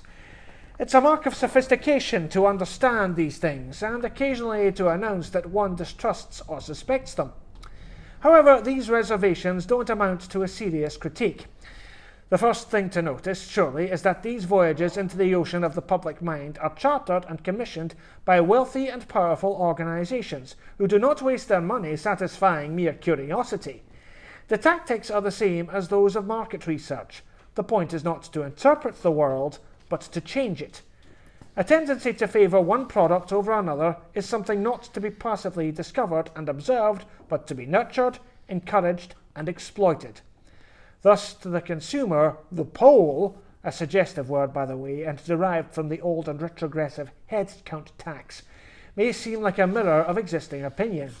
But to the one who produces it, the poll is a swift photograph of the raw material to be worked upon. You may have noticed that popular opinion is not always and invariably cited by the elites, nor is it consistently tested. I don't remember reading the findings of any poll about the tight money policy of the Federal Reserve. Who would pay? A properly sampled poll is quite an expensive business for such a thing. No. Public opinion is not usually recycled until it has been treated. Only then are people informed whether or not their own opinion enjoys the certification of being the majority or approved one. Even general elections, which are supposed to involve voting in the active voice rather than the passive one, have been increasingly compromised by passive dress rehearsals. The polls condition the poll. One must therefore be willing to risk the charge of elitism in order to say that the passive participants in this are often dupes, and that those who run the show are often real elitists. People in the mass, or the aggregate, often have a lower intelligence than their constituent parts. The word demagogue would be meaningless if this were not so. A few years ago, I decided in my own mind that the then President of the United States was even more of a crook and a liar than his most dogmatic ideological opponents had claimed. Some, but not all, of this question turned on his own private morality, which combines the frigid and the sleazy in a rare combination. One day in California, not long after a freshet of disgusting revelations about this president, I heard on my car radio the results of an instant poll. In the light of the new disclosures, people were invited to see whether they thought their own moral standards were A, higher than those of the chief executive, or B, about the same as his, or C, lower. Perhaps 20% said higher, and I remember thinking, well, even at my most self-critical, I could have managed to say the same. A broad band in the middle reported themselves as no better but no worse. Rightly is this the country that gave us the term non-judgmental. And then some 20% were announced as saying that they thought their own morals were inferior to Clinton's. By the way, that was this president's name. My first thought was of the unguessed-at extent of masochism and servility among the electorate. My second thought, which turned out to be accidentally prescient, was of the genius it had taken in a discussion of the moral fitness of the leader to turn it into a plebiscite on the morals of his subjects. From then on, I was never able to utter my view of the man in public or in private without being told that I was out of step with public opinion. But I never met an actual living, breathing individual who had been consulted by a polling organization, and I never met anyone who regarded himself as morally inferior to the president. Did I ever think I might have been wrong? Yes, sometimes and briefly, but never because of the supposed majority against me. Now, if I were writing the above lines as a disappointed politician, I might seem like one of those droning megalomaniacs who can't forgive the laziness or short-sightedness or the hedonism of their electorates. Brecht caught this attitude very well in 1953 when he noticed a communist leaflet upbraiding the Berliners for their thoughtless uprising against Stalinism. and dryly suggested that perhaps the party ought to dissolve the people and select another one. One must avoid snobbery and misanthropy, but one must also be unafraid to criticise those who reach for the lowest common denominator and who sometimes succeed in finding it. This criticism would be effortless if there were no people waiting for just such an appeal. Any fool can lampoon a king or a bishop or a billionaire. A trifle more grit is required to face down a mob, or even a studio audience, that has decided it knows what it wants and is entitled to get it. And the fact that kings and bishops and billionaires often have more say than most in forming the appetites and emotions of the crowd is not irrelevant either. I admit to a certain wish to have it both ways on the matter of elitism and populism, a wish that is the stronger for being so seldom gratified. But I think I succeeded in avoiding tautology. You remind me, however, to stress again the fact that dissent, in our time, is thought by many people to be somehow a property of the left. Several misapprehensions arise from this one misapprehension, and one of them has to do with a reluctance to criticize popular wisdom or popular culture. Let me give you another even more ludicrous example from the world of opinion polling. When President Reagan was discovered to have cancer in his colon, one major newspaper printed a poll in which people were solemnly asked if they thought the cancer would be cured, would recur, or would go into remission. Now, not even the enthusiasts of ultra-democracy would maintain that there would be any popular insight into the state of affairs in Reagan's bottom. Indeed, a crucial fact in those days was the extent to which authority was able to conceal the president's true physical and mental condition from the public. But once again, there was the illusion or simulacrum of being consulted. This was a hoax, and those who fall for hoaxes deserve the name of dupes. My dear friend Ian McEwan, in his novel The Child in Time, describes a man so demoralized by tragedy and loss that he is reduced to gaping at daytime TV game shows. Seeing his fellow creatures so eager to humiliate and embarrass themselves, he evolves a name for watching the proceedings and calls it the Democrats' pornography. Let us then agree to judge crowds as we would individuals, and to employ no standard of criticism that we would not allow to be directed at ourselves. In the age of Reagan, by the way, liberals and Democrats were more promiscuous than they have been since in suggesting that the people could be or actually were being fooled by a prestidigitator and smooth PR machine. Milton Friedman might be wrong about sweatshops and free market opportunities, but he was not wrong to state that one man plus a correct opinion outvotes a majority. Pyotr Kropotkin might have been rather a rarefied anarchist, but he had a point when he said that if only one man has the truth, that's enough. Science proceeds by the same moral yardstick, and Marie Curie experimenting on herself is exceptional, of course, but an individual researcher with a set of properly tested theses or experiments can, and sometimes will, confound either a set of established experts or an unbelieving crowd. We owe a great deal to the apparent elitists such as Machiavelli or Houdini, who by studying arcane information and practice, and then by making their findings public, contributed to demystification. One is sometimes asked by what right one presumes to offer judgment, quo warranto, is a very old and very justified question. But the right and warrant of an individual critic does not need to be demonstrated in the same way as that of a holder of power. It is in most ways its own justification. That is why so many irritating dissidents have been described by their enemies as self-appointed. Once again, you see the surreptitious suggestion of elitism and arrogance. Self-appointed suits me fine. Nobody asked me to do this, and it would not be the same thing I do if they had asked me.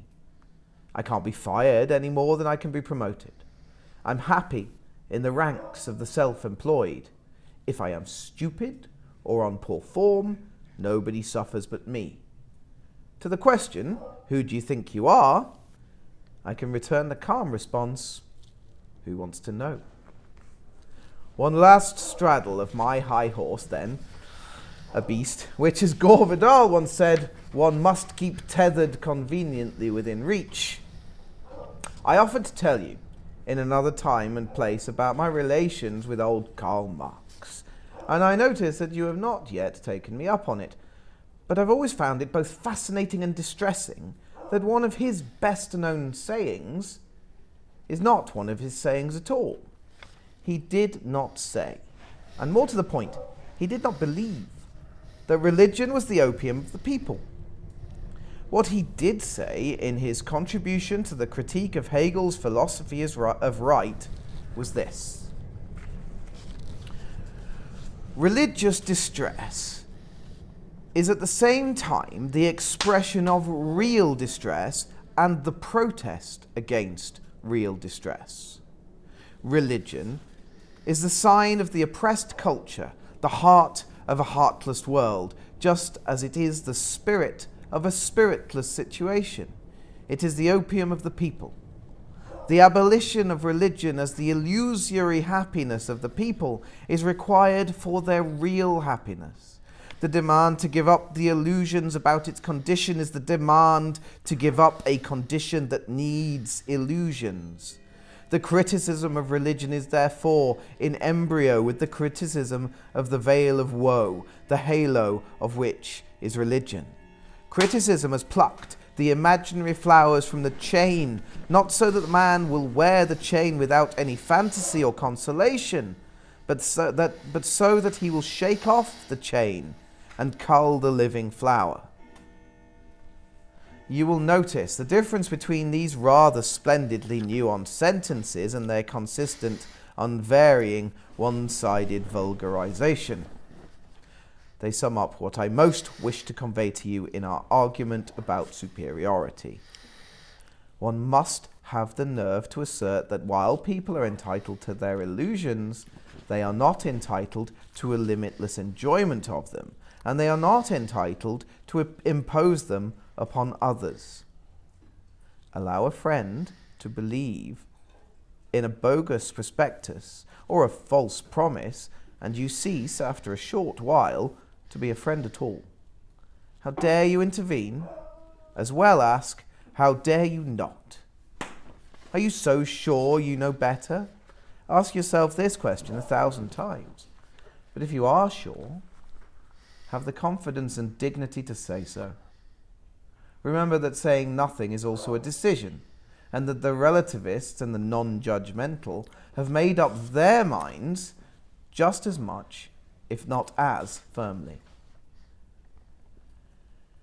This is simply another way of reminding you that if you decide to pass judgments and make criticisms and take forward positions, you both can and should expect a few hearings to convene on yourself.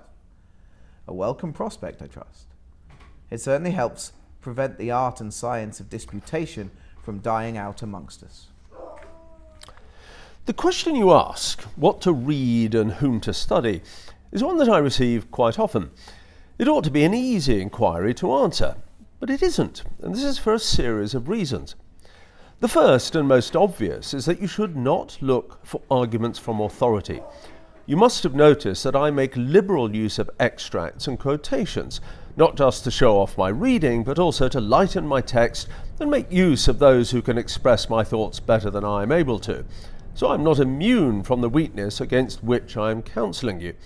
I do have some sources of inspiration to which I recur, but it would not always be clear why they have come to mean what they do to me. Then there is the question of mood. The oppositional and critical mind need not always be one of engagement and principle. It has to deal with a considerable quantity of discouragement, And there are days, even years, when Diogenes has much more appeal than Wilde. I can think of two great authors from the great tradition of East European descent, Czesław Miłosz and Milan Kundera, who profited greatly from cultivating the uses of pessimism. In The Captive Mind, Miłosz wrote of the Baltic states, which included his ancestral and beloved Lithuania, as if they had been erased as completely by Stalinism as the American Indians had been extirpated by the successive European conquests. In a number of essays, most notably in the introduction to his novel The Book of Laughter and Forgetting, Kundera used the same tone of voice to describe the Russification of Czechoslovakia and other nations in what used to be called Middle Europea. He thought of the awful status quo as permanent and irrevocable. As it happens, I was able to differ with both of them, Miłosz in person and Kundera in print, and in time everybody lived to see the survival and renaissance of these cultures. But I did not, I hope, misunderstand the essential stoicism that was present in their work. There were times when the cause seemed hopeless, and yet they would not give it up. One way of facing this impossible position was to be as grim as possible and to treat all hopes as illusions. For those facing a long haul and a series of defeats, pessimism can be an ally. Apart from anything else, as some American Indians have also discovered, the presentation of the bleakest and starkest possible pictures can have the paradoxical effect of mobilizing the emotions and the intellect. I have never myself been in a situation of apparently hopeless oppression, or had to try and recruit the personal courage to resist such a state of affairs. But, from observing those who have, I conclude that the moment of near despair is quite often the moment that precedes courage rather than resignation. In a sense, with the back to the wall and no exit but death or acceptance, the options narrow to one. There can even be something liberating in this realization. Here I stand, I can do no other. I don't especially recommend Martin Luther, another of those types who resolve the irresolvable by deciding that they have been issued divine orders, but there is a reason why his phrasing is remembered. Noam Chomsky, a most distinguished intellectual and moral dissident, once wrote that the old motto about speaking truth to power is overrated. Power, as he points out, quite probably knows the truth already and is mainly interested in suppressing or limiting or distorting it. We would therefore do better to try to instruct the powerless. I'm not sure that there is a real difference in this distinction. Ruthless and arrogant though power can appear, it is only ever held by mere mammals who excrete and yearn and who suffer from insomnia and insecurity. These mammals are all necessarily vain in the extreme and often wish to be liked almost as much as they desire to be feared. Alexander Solzhenitsyn, one of the moral titans of our time, decided to write his nation's hidden history and was reviled, imprisoned and deported for his pains. By the summer of 1987, however, the Soviet authorities had decided to cancel the existing history curriculum in state schools and not to resume it until new books could be produced. Solzhenitsyn could, I am convinced, have gone to his grave quite content without this vindication, which he never expected. He had already done what he set out to do. Yet history determined that he would enlighten not just his readers, but also a significant number of his former jailers.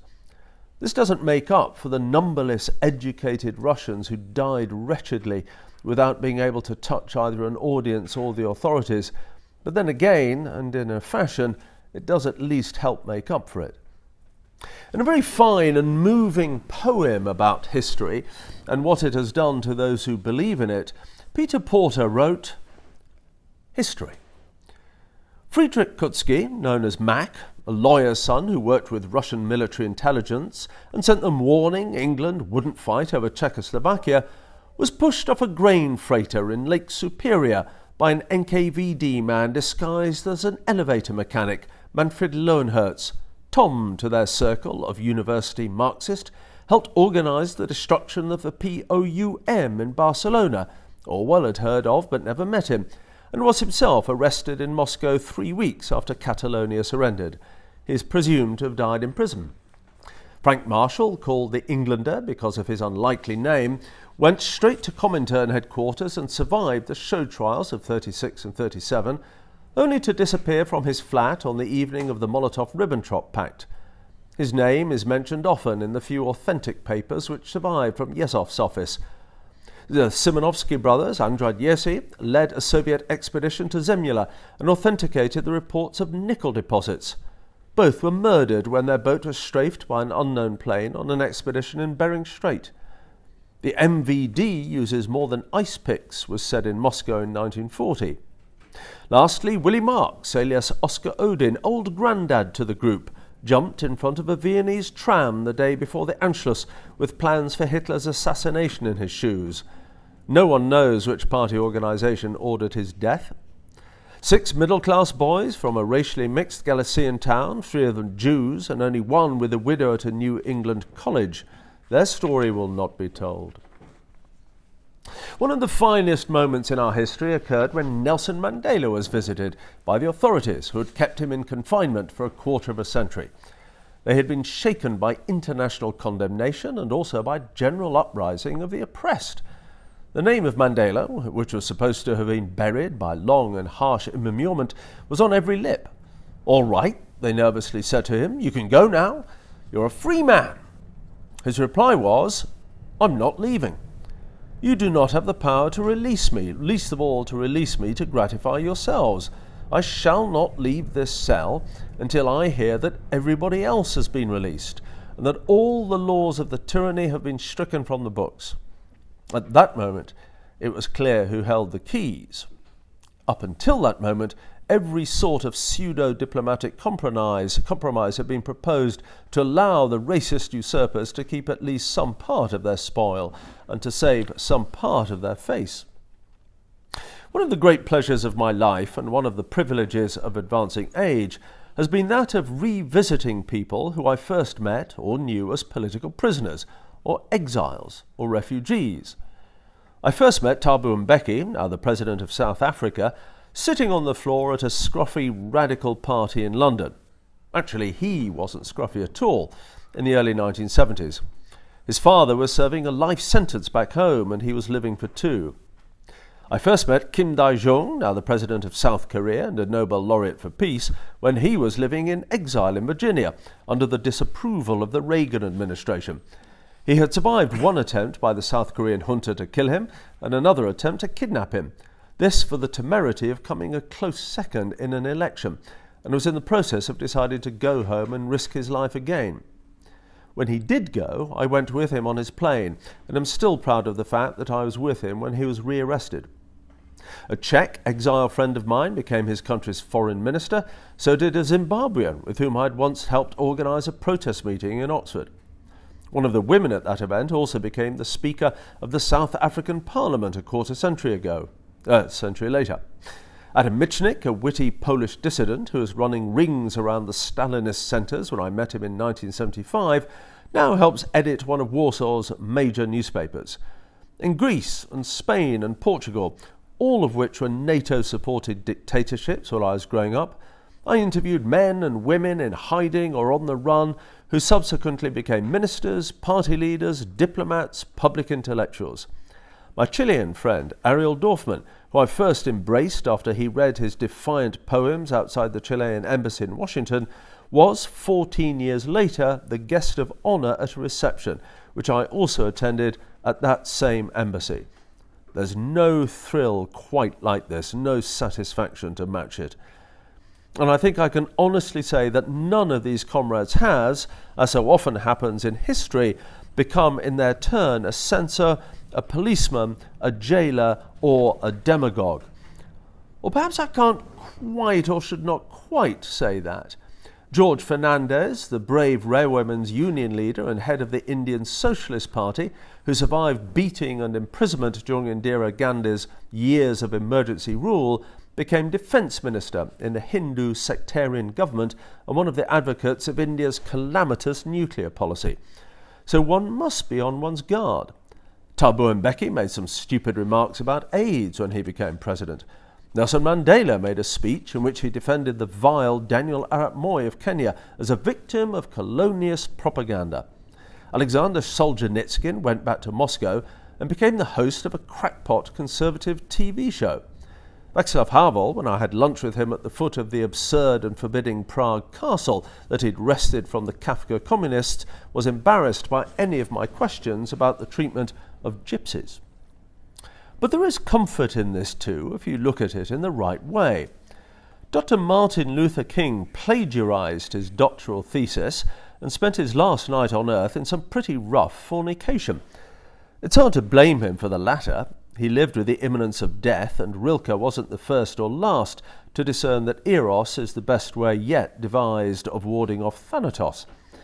As to the former, his most memorable speech was an improvised riff of excerpts and quotations, achieving a brilliant synthesis. I like the fact that he had feet of clay and a digestive tract and reproductive organs. All human achievement must also be accomplished by mammals, and this realization, interestingly negated by sexless plaster saints and representations of angels, puts us on a useful spot. It strongly suggests that anyone could do what the heroes have done. Our current culture, with its stupid emphasis on the role model, offers as examples the lives of superstars and princesses and other pseudo-ethereal beings whose lives, fortunately I think, cannot, by definition, be emulated. I offer you two anecdotal examples, one of which I've tried myself before various large audiences in America. Ask in mixed company if anyone can name the last American to win the Nobel Prize for Peace. Nobel Awards are well reported here, especially in this category. You'll find that nobody can do it. The answer is Jody Williams on behalf of the international campaign to ban landmines in 1997. But see if you can find anyone who doesn't know that Princess Diana once did a photo op near a minefield. Our standard for these things is subject to its own Gresham's law. Not only does it recognise the bogus, but it overlooks and excludes the genuine. The fish rots from the head in such matters. President Clinton sent his wife to the princess's funeral, but did not give the customary presidential call of congratulations to Miss Williams, who had criticised him in public for withholding his superpower signature from the Landmines Treaty. My friend Peter Schneider, the great novelistic chronicler of Berlin life, once researched and wrote a true story about a wartime episode. It involved the sheltering of those Berlin Jews who had violated the Nazi race laws by marrying Aryans. Some hundreds of these people were saved in an informal arrangement whereby some thousands of ordinary Berliners provided a bed for the night here and a ration book there. Peter thought that the publication of this account would be well received. There's always a market for stories about decent Germans. Instead, the reaction was a surly one. It took him some time to realise that by describing the brave and generous but low-level and unheroic conduct of so many citizens, he had undermined the moral alibi of many thousands more, whose long-standing excuse for their own inaction had been that, under such terror, no gesture of resistance had been possible. This depressing discovery need not blind us to the true moral, which is that everybody can do something, and that the role of dissident is not, and should not be, a claim of membership in a communion of saints. In other words, the more fallible the mammal, the truer the example. This sometimes cheers me up. In Joseph Heller's Catch-22, which I hope and trust you have read at least once, there is the following exchange between the anti-hero Yossarian and the mind of military authority.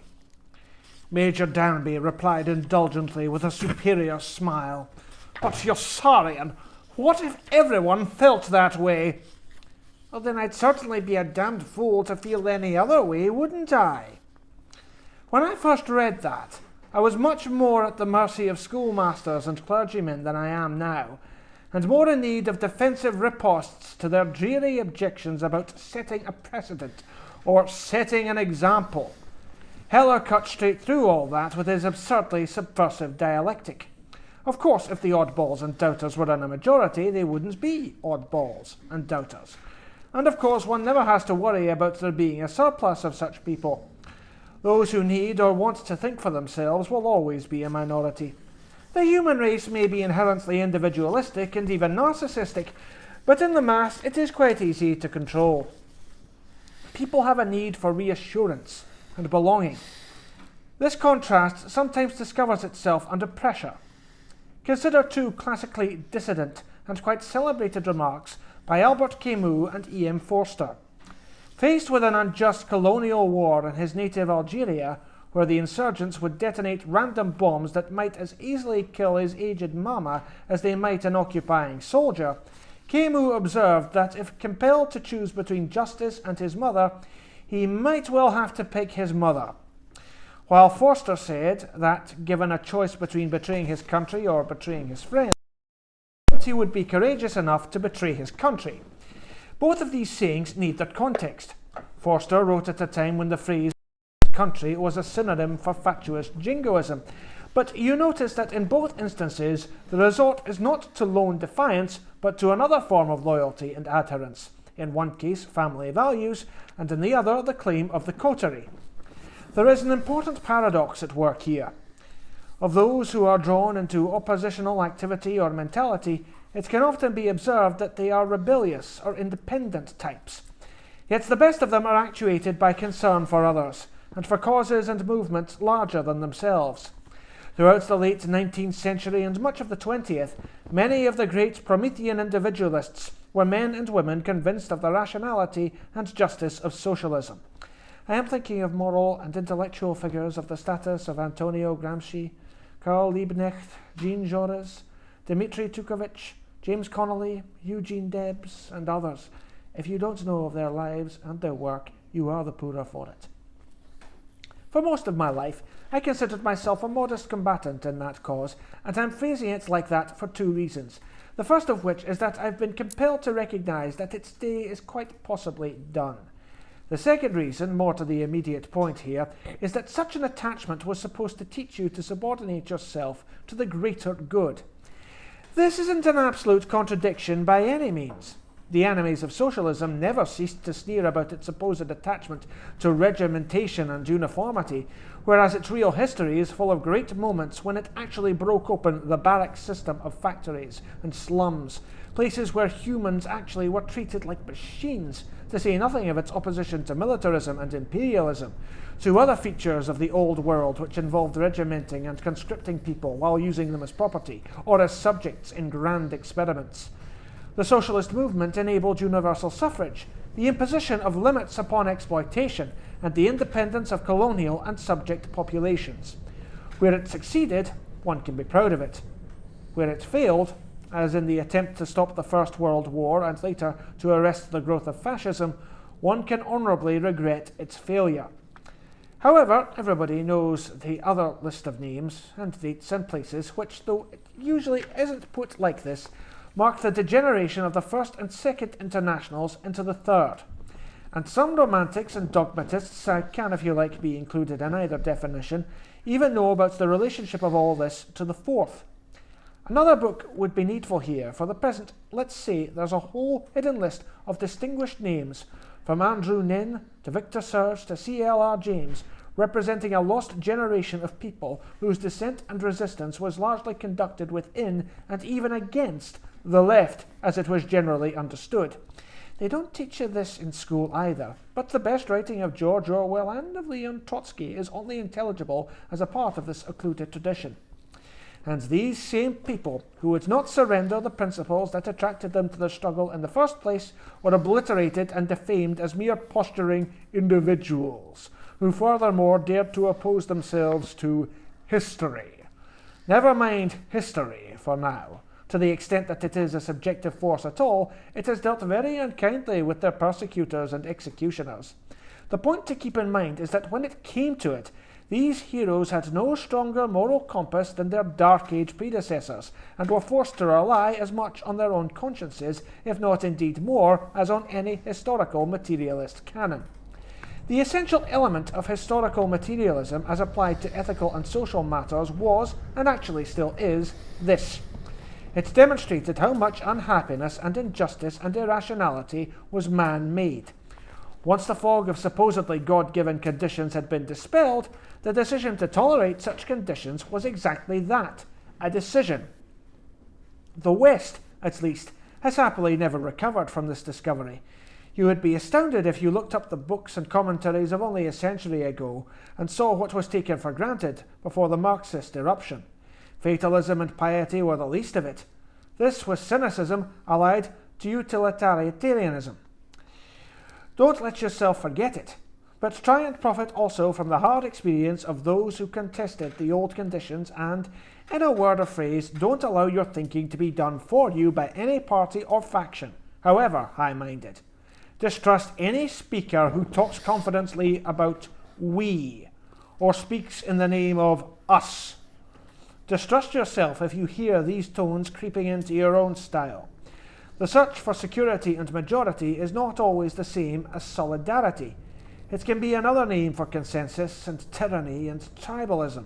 Never forget that, even if there are masses to be invoked, or the people to be praised, they and it must by definition be composed of individuals. Stay on good terms with your inner Yossarian. Several letters ago, I promised you a few words on the name radical. Again, slightly worn with use, it has a fine pedigree. The great Thomas Paine spoke of laying the axe to the root, and the essence of the radical definition is that it has its roots, so to speak, in the word root. Paine is an excellent illustration of this in one way. He saw that the root cause of distress in the 13 colonies was the Hanoverian monarchy, and at a time when most of the future American leadership was still monarchist and in favour of maintaining the British connection, argued strenuously for independence.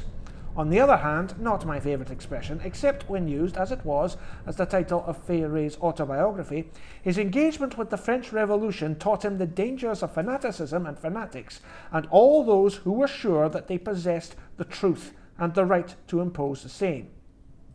In fact, the noblest verdict on Paine is that he wanted the French Revolution to be more temperate and humane, and the American Revolution, by abolishing slavery and being decent to the Indians, to be more thoroughgoing and profound. But in some ways, obscured by his combat with Burke, this makes him more of a conservative figure. He was certainly a lifelong opponent of big government, and not just in its monarchic and religious forms. Burke, in turn, though identified with the Tory and royal interest, was a very potent advocate for the rights of the American colonies, for the Bengalis robbed and bullied by the East India Company, and for his fellow Irishmen.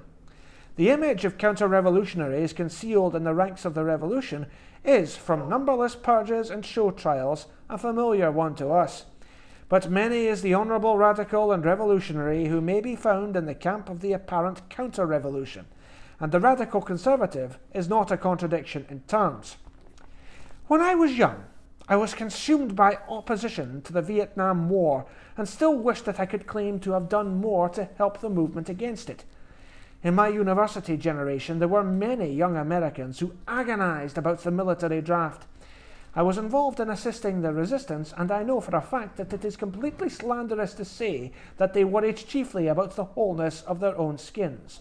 Well, almost completely slanderous.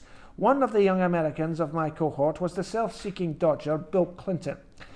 The point about the draft, as it seemed to many, was that it was theoretically universal, and thus anyone who avoided or evaded it was in effect condemning someone else to go instead. This consideration operated very powerfully on those who were more fortunately placed, since their opposition to the war was of a piece with their support for the civil rights movement and the war on poverty. In effect, their consciences had been collectivized by society, though that was not at all the way we would have phrased it at the time. I thought then, and I think now, that those who resisted, whether by burning their draft cards or going to jail or going into exile, were absolutely right. There is an obligation, if your own government is engaged in an unjust and deceitful war, to oppose it and to obstruct it and to take the side of the victims. However, and I did not appreciate this until rather later, the draft was abolished because of the arguments of some people who weren't even that much opposed to the war.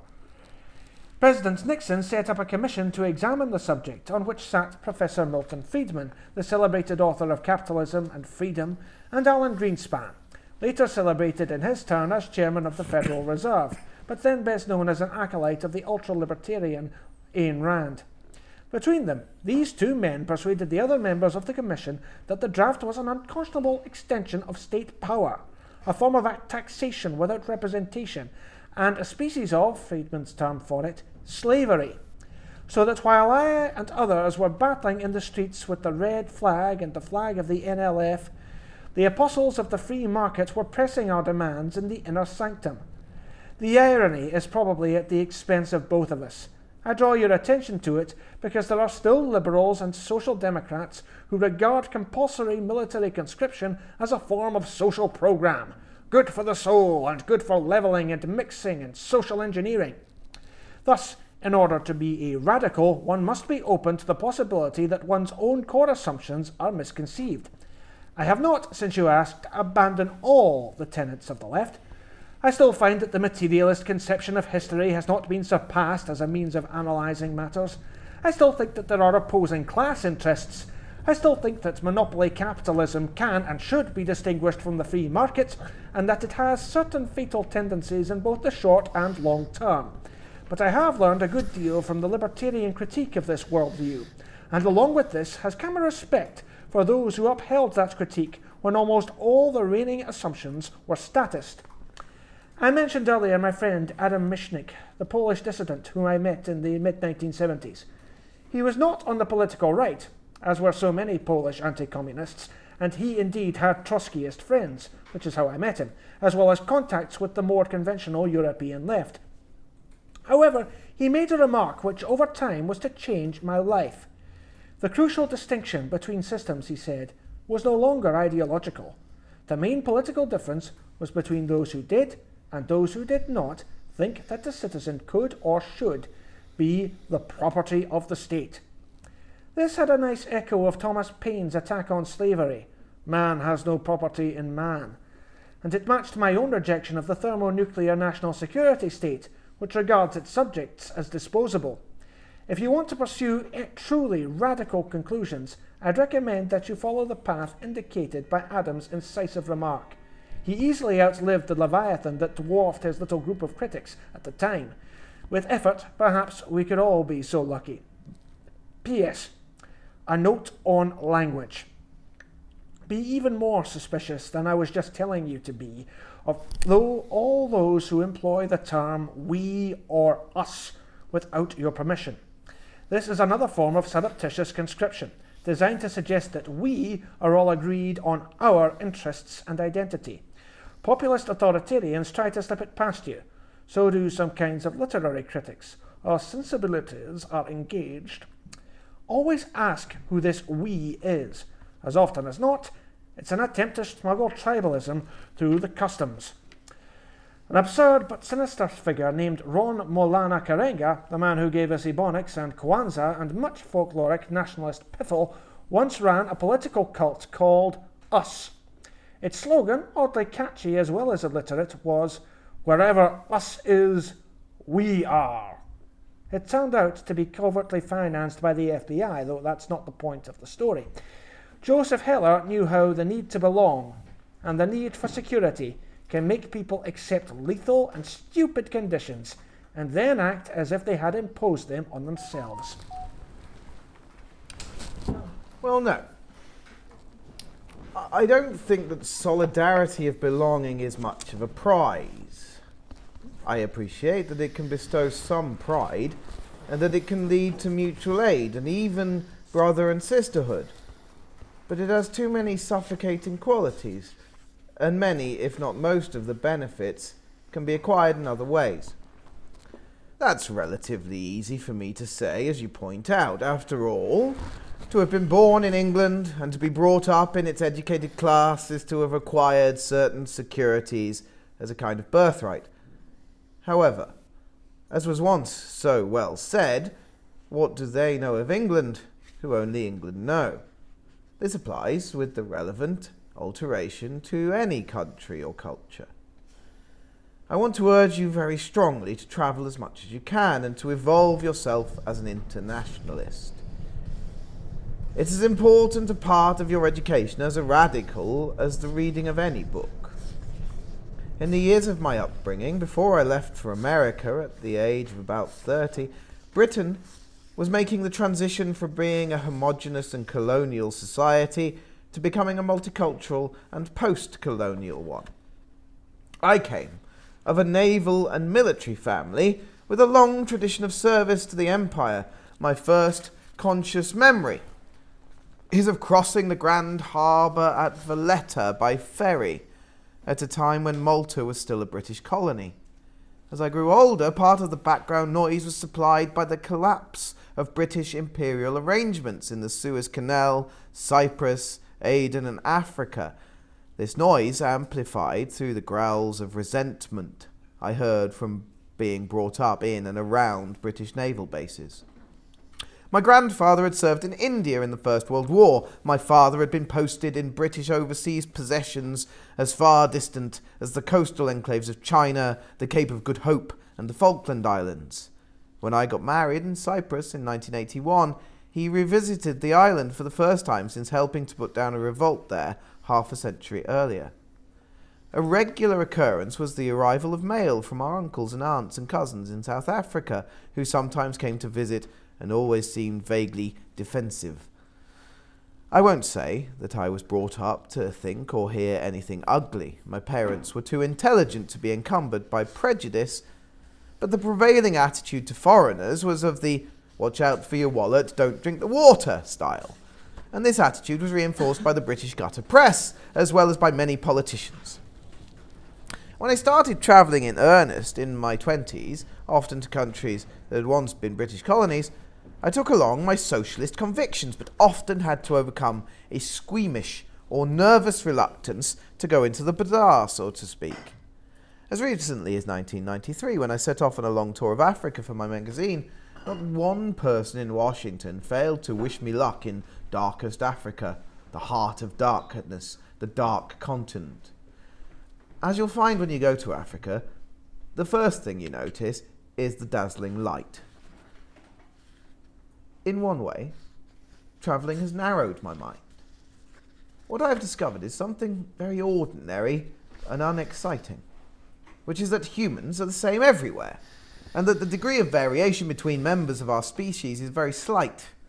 This is, of course, an encouraging finding. It helps arm you against news pogroms back home that show seething or abject masses of either fanatical or torpid people. In another way, it is a depressing finding. The sorts of things that make people quarrel and make them stupid are the same everywhere. The two worst things, as one can work out without leaving home, are racism and religion. When allied, these two approximate to what I imagine fascism must have felt like. Freud was brilliantly right when he wrote about the narcissism of the small difference. Distinctions that seem trivial to the visitor are the obsessive concern of the local and the provincial minds. You can, if you spend enough time there, learn to guess by instinct who is Protestant and who is Catholic in Belfast, or who is Tamil and who is Sinhalese in Sri Lanka. And when you hear the biggest bigots talk about the other, it is always in the same tones as their colonial bosses used to employ to talk about them. Dirty, prone to crime, lazy, very untrustworthy with women, and this is especially toxic, inclined to breed rapidly. In Cyprus, a place I know and love, almost all communication between the two sides is stalled and inhibited by a military occupation and partition. But there are certain areas of Greek-Turkish cooperation that transcend the local apartheid. One is the sewage system in the divided capital city, because sewage knows no boundaries. The other is a regional sickle cell blood malady called thalassemia, which affects both communities. I was talking one day to a Greek Cypriot physician who was engaged in joint research with a Turkish colleague on this shared disorder. He said to me that it was a funny thing, but if you looked at a blood sample, you couldn't tell who was Turkish and who was Greek. I wanted to ask him whether, before he became a medical man, he had thought that the two nationalities were fashioned from discrepant genetic material. We still inhabit the prehistory of our race, and have not caught up with the immense discoveries about our own nature and about the nature of the universe. The The unspooling of the skein of the genome has effectively abolished racism and creationism, and the amazing findings of Hubble and Hawking have allowed us to guess at the origins of the cosmos. But how much more addictive is the familiar old garbage about tribe and nation and faith? I make a minor specialism out of the study of partition. One of the legacies of the British Empire, by the way, though not exclusively to be blamed on it. And I've crossed most of the frontiers that freeze stupidity and hatred in place and time. The Ledra Palace Hotel checkpoint in Nicosia, the Allenby Bridge across the Jordan, the demilitarized zone at Panmunjom in Korea, uncrossable still, although I have viewed it from both sides. The Atari border post that cuts the Grand Trunk Road between Amritsar and Lahore and is the only land crossing between India and Pakistan. The Hill of the Shouts, across which divided villages can communicate on the Golan Heights, which I've also seen from both sides. The checkpoints that sprang up around multicultural Bosnia and threatened to choke it. The customs posts separating Gaza from the road to Jerusalem. I stood in the sun or the rain and been searched or asked for bribes by surly guards or watched pathetic supplicants be humiliated at all of these. Some other barriers, like Checkpoint Charlie in Berlin, or the British Army's bunker between Derry and Donegal, or the frontier separating Hong Kong and Macau from China, have collapsed or partly evaporated, or are just marks on my passport. The other ones will all collapse or dissolve one day too. But the waste of life and energy that has been involved in maintaining them, and the sheer baseness of the resulting mentality, in some ways I feel sorry for racists and for religious fanatics, because they so much miss the point of being human and deserve a sort of pity. But then I harden my heart and decide to hate them all the more, because of the misery they inflict and because of the contemptible excuses they advance for doing so. It especially annoys me when racists are accused of discrimination. The ability to discriminate is a precious faculty. By judging all members of one race to be the same, the racist precisely shows himself incapable of discrimination. To be opposed to racism in the post-genome universe is to be opposed to the concept. This realization lags well behind the reality. Pseudoscientists who work on supposed proofs of correlation between IQ and race are now rightly criticized because of the opacity and arbitrariness of the definition of intelligence, let alone of its alleged and protean quotient. But they are surely much more vulnerable in their assumption that a person's race can be defined with any exactitude. As I write this, my morning's New York Times has a solemn story about a new Attorney General who once accepted an honorary degree from a southern university that prohibits interracial dating. Some say this university is retrograde. Others, more lenient, point out that it now permits interracial dating with parental permission. My quarrel would be with anyone employing the term interracial to describe a boy-girl encounter between any two humans, or a boy-boy or girl-girl one if it comes to that, which it most certainly will. For years, when I went to renew my annual pass at the United States Senate, I was made to fill in two forms. The first asked me for my biographical details, and the second stipulated that I had signed the former under penalty of perjury.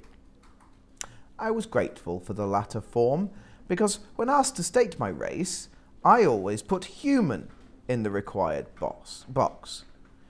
This led to a yearly row. Put white, I was once told, by an African-American clerk, I might add. I explained that white was not even a colour, let alone a race. I also drew his attention to the perjury provision that obliged me to state only the truth. Put Caucasian, I was told on another occasion. I said that I had no connection with the Caucasus and no belief in the outmoded ethnology that had produced the category. So it went on, until one year, There was no race space on the form. I'd like to claim credit for this, though I probably can't.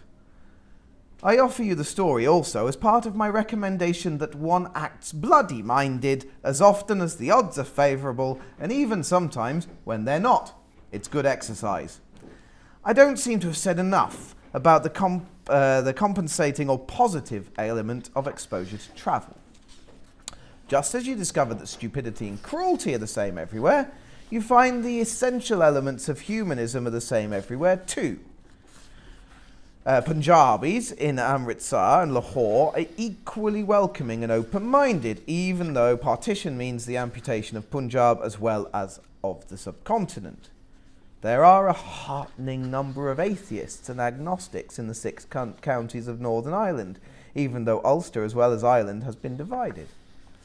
Most important of all, the instinct for justice and for liberty is just as much innate in us as are the promptings of tribalism and sexual xenophobia and superstition.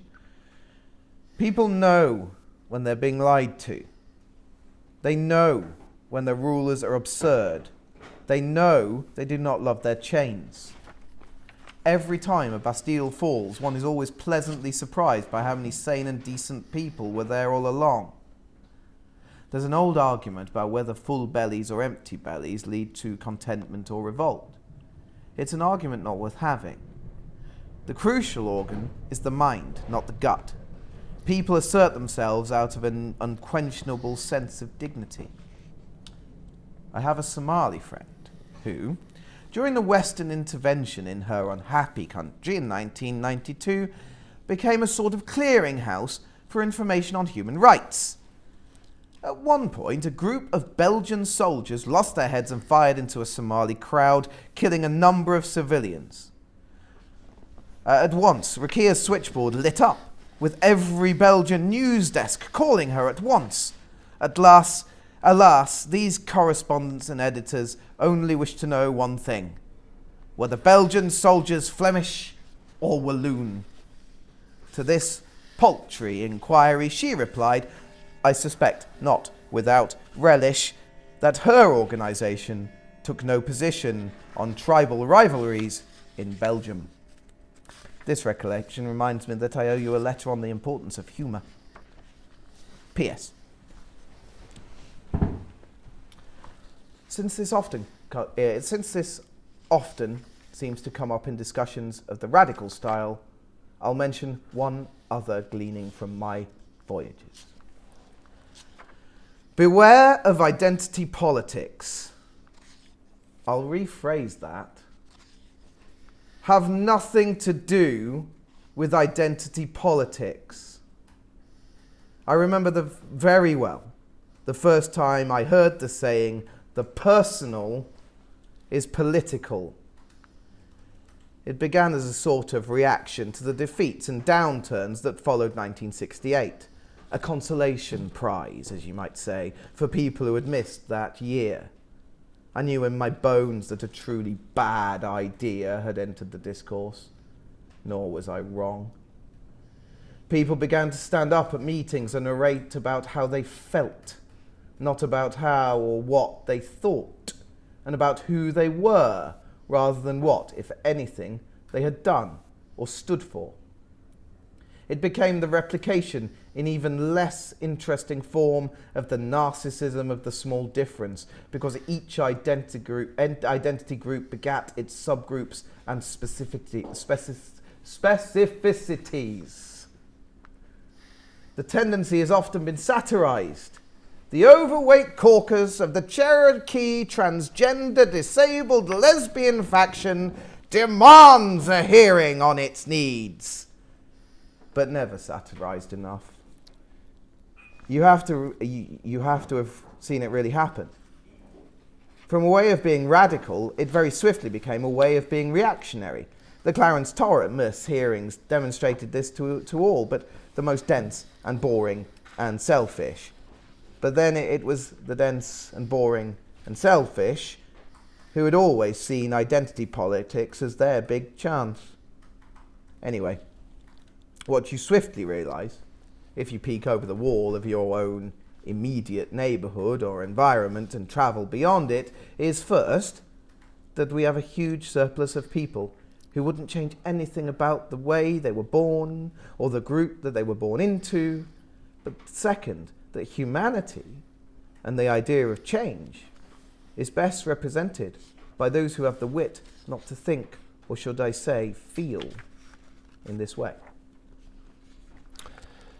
You ask if I'm serious about being boring. Let me see if I can resist the temptation to attempt a witty reply. In modern mass society, at any rate, the dissenting type is unlikely to be faced with the gibbet or the prison cell, or even with the threat of unemployment or starvation. These things do, of course, still happen, and they happen a lot in the countries that produce the raw materials for our prosperity. But most of the time, the enemy wears a banal face. This is why many minority causes lay so much emphasis on style and on the getting of attention by theatrical tactics, most of them subject to a rapid process of diminishing returns. A possible solution is to accept the banal and simply keep droning on. I'll give you an example from my own life. In 1992, Governor Clinton of Arkansas ordered the execution of a mentally retarded death row inmate, a black man named Ricky Ray Rector, who had lobotomized himself in an attempt to commit suicide. I'll spare you all the details. Rector used to save his dessert at mealtimes and had saved the pecan pie for later when the executioners came to take him away from what he'd been told was his last meal. He didn't even understand the charges against him. It was quite obvious that, were it not for a tight primary race in New Hampshire that spring, he would have got either a stay of execution or even a commutation of sentence. I wrote a column or two about this piece of cold-blooded savagery and hoped for a response, but it became clear that the usual bleeding-heart liberal types were going to keep silent about this atrocity because they thought they had found a candidate for the presidency who would suit their needs. So I decided to become a bore. I would insist on mentioning the case whenever I wrote about the governor, who did succeed in becoming president and who didn't disappoint me, and I banged on about it whenever I was interviewed on radio and TV, or whenever I was asked for my views by a correspondent of any overseas news organisation. My pledge to myself was that I would make the forgotten Mr. Rector as famous as if he'd been executed by a typical law and order Republican. Of course, I missed that mark. If he'd been executed by a vote-grubbing right-winger, he would have been world-famous right away. But over the course of 8 years, I did find that people began to react as if they had heard the story. Indeed, I was sometimes greeted with, "Oh, not that again," or "You seem obsessed by this," or, my favourite, "Can't we move on?" However, tedium is its own reward, and in the year 2000, taking part in a TV panel on the elections, I mentioned George Bush's awful toll of lethal injections in Texas. The chairman, who barely knew me and who had no politics, broke in to say, "But how is that worse than Clinton executing that crippled black man, Mr. Rector?" He spoke as TV people do, as if everyone would get his point. My mouth did spring open, but I'm glad to say that, remembering the admonition about the gift horse, I had the presence of mind to close it again. So I entreat you, have no fear of being thought a monomaniac. If you catch yourself being one, that may be different. It is one of those indicative insults that betrays the prickings of a poor conscience on the other side, or among those who have been easy on themselves. It should be a spur to further droning on your part. My battle-hardened father, who to his credit tried, even as he failed, to avoid reminiscing too much about the war, once told me that warfare consisted of long periods of tedium punctuated by brief moments of terror. I've since heard this confirmed by many veterans and, in the few war zones I've briefly visited, had the chance to discover its truth for myself. Much depends, therefore, on how one handles the tedious part. The life of a radical is not dissimilar. Barricades and bastilles are not everyday occurrences. It's important to be able to recognize and seize crux moments when they do appear, but much of the time one is faced with quotidian tasks and routines. There is an art and science to these things. The art consists in trying to improvise more inventive means of breaking a silence, and the science consists in trying to make the periods of silence bearable. Few things, for example, are more forbidding than the elementary civic duty of taking up the case of the wrongfully imprisoned. Visits to the jail, writing letters to indifferent elected officials, meetings with demoralized or paranoid relatives, sessions with lawyers. The Dreyfus moment almost never comes. A lot of class warfare can be the same way, keeping up the spirits of the strikers who have no savings, looking up dismal and complex records to find out where the corporation has hidden its money, trying to interest a reporter in telling the story honestly. In the case of some ground down or ethnically cleansed faraway country, explaining to uncaring people where it is on the map and why it might either matter to them or be in some way they may not wish to hear their own responsibility. I don't mean to make any of this appear to be soul-destroying. It will only seem like that if you hope for instant results. The great reward, if that's the right word, lies in the people you will meet when engaged in the same work, the lessons you will learn, and the confidence you will acquire from having some experiences and convictions of your own to set against the received or third-hand opinion of so many others. In his haunting little book, Minima Moralia, Theodor Adorno wrote that an artistically satisfying film could doubtless be made, meeting all the conditions and limitations imposed by the Hays Office, the Hollywood censor of the day, but only as long as there was no Hays Office. I've always taken that brilliantly gnomic observation to imply the following two things. First, virtue and merit can become their opposites if they are exacted or compelled. Second, no self-description or definition can be relied upon. An official of the Teamsters Union, asked by a Senate hearing if his union was really powerful, responded guardedly but elegantly by saying that being powerful was a little like being ladylike. If you have to say you are, you probably ain't. I have not, throughout our correspondence, been quite able to shake off a slight sense of imposture. If you define me as an authority on the radical, you may be under an illusion. If I take your invitation at face value, I may be making a fool of myself. An early tutor of mine in radical journalism, the late James Cameron, once confessed that every time he addressed the typewriter, he thought to himself, "Today is the day they are going to find me out." He had been the great chronicler of Indian independence, and when he died was the only man who had seen 3 nuclear explosions. I am consoled when I suffer this very same apprehension by the thought that the Pope and the Queen and the President all wake up every morning with a similar gnawing fear, or that if they do not, they deserve to be doubted and distrusted even more, if that were possible, than I doubt and distrust them now. So I have no perjuration or clarion note on which to close. Beware the irrational, however seductive. Shun the transcendent and all who invite you to subordinate or annihilate yourself. Distrust compassion. Prefer dignity for yourself and others. Don't be afraid to be thought arrogant or selfish. Picture all experts as if they were mammals. Never be a spectator of unfairness or stupidity. Seek out argument and disputation for their own sake. The grave will supply plenty of time for silence. Suspect your own motives and all excuses. Do not live for others any more than you would expect them to live for you. I shall leave you with a few words from George Conrad, the Hungarian dissident who retained his integrity through some crepuscular times and who survived his persecutors by writing Anti-Politics and The Loser and many other lapidary essays and fictions. When, after the emancipation of his country and society, they came to him and offered him the presidency, he said, "No thanks." He wrote this in 1987 when the dawn seemed a good way off. Have a lived life instead of a career. Put yourself in the safekeeping of good taste. Lived freedom will compensate you for a few losses. If you don't like the style of others, cultivate your own.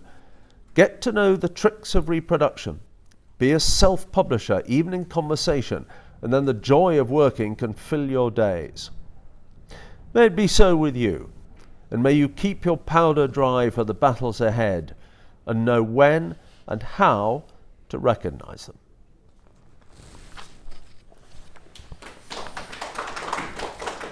Thank you. Thank you very much. Thank you very much. Thank you for coming and sticking with us.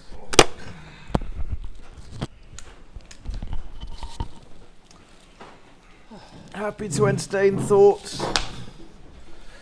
Yeah, well, there's a nice juxtaposition between the take on identity politics and the Adorno quote about the Hays Code, and about how you could make an artistically satisfying film within all the strictures of the old motion picture code, as long as that code didn't exist. And we've now had the Academy Awards come out with an identity-based tick box, laying out how a film should be qualified for Best Picture. And I think the same principle applies. And that new code would disqualify Schindler's List and The Godfather, some other classics. It would disqualify virtually every film I can think of, off the top of my head.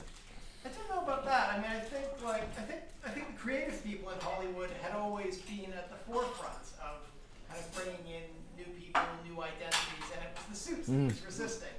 And now it's the industry that wants to look like it's leading on that, which has never been the case historically.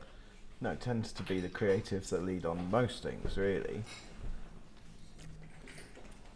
I think you could make a film that ticked all those boxes without those boxes being there. And they've been made. More Many of them easily. have been made. Yes.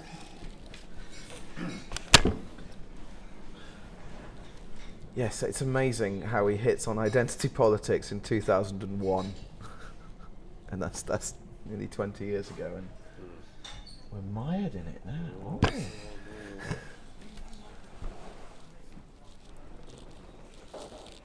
Yeah, lovely. I've got something else. Yes, please. Talking about living as if, as a form of resistance in Eastern Europe. Well, it's been parodied by Lukashenko, who tried to live as if coronavirus was not a thing. As and if he that won. That was a massive factor in kicking off the recent protests there. So. Oh. It starts, it becomes parody and ends as tragedy.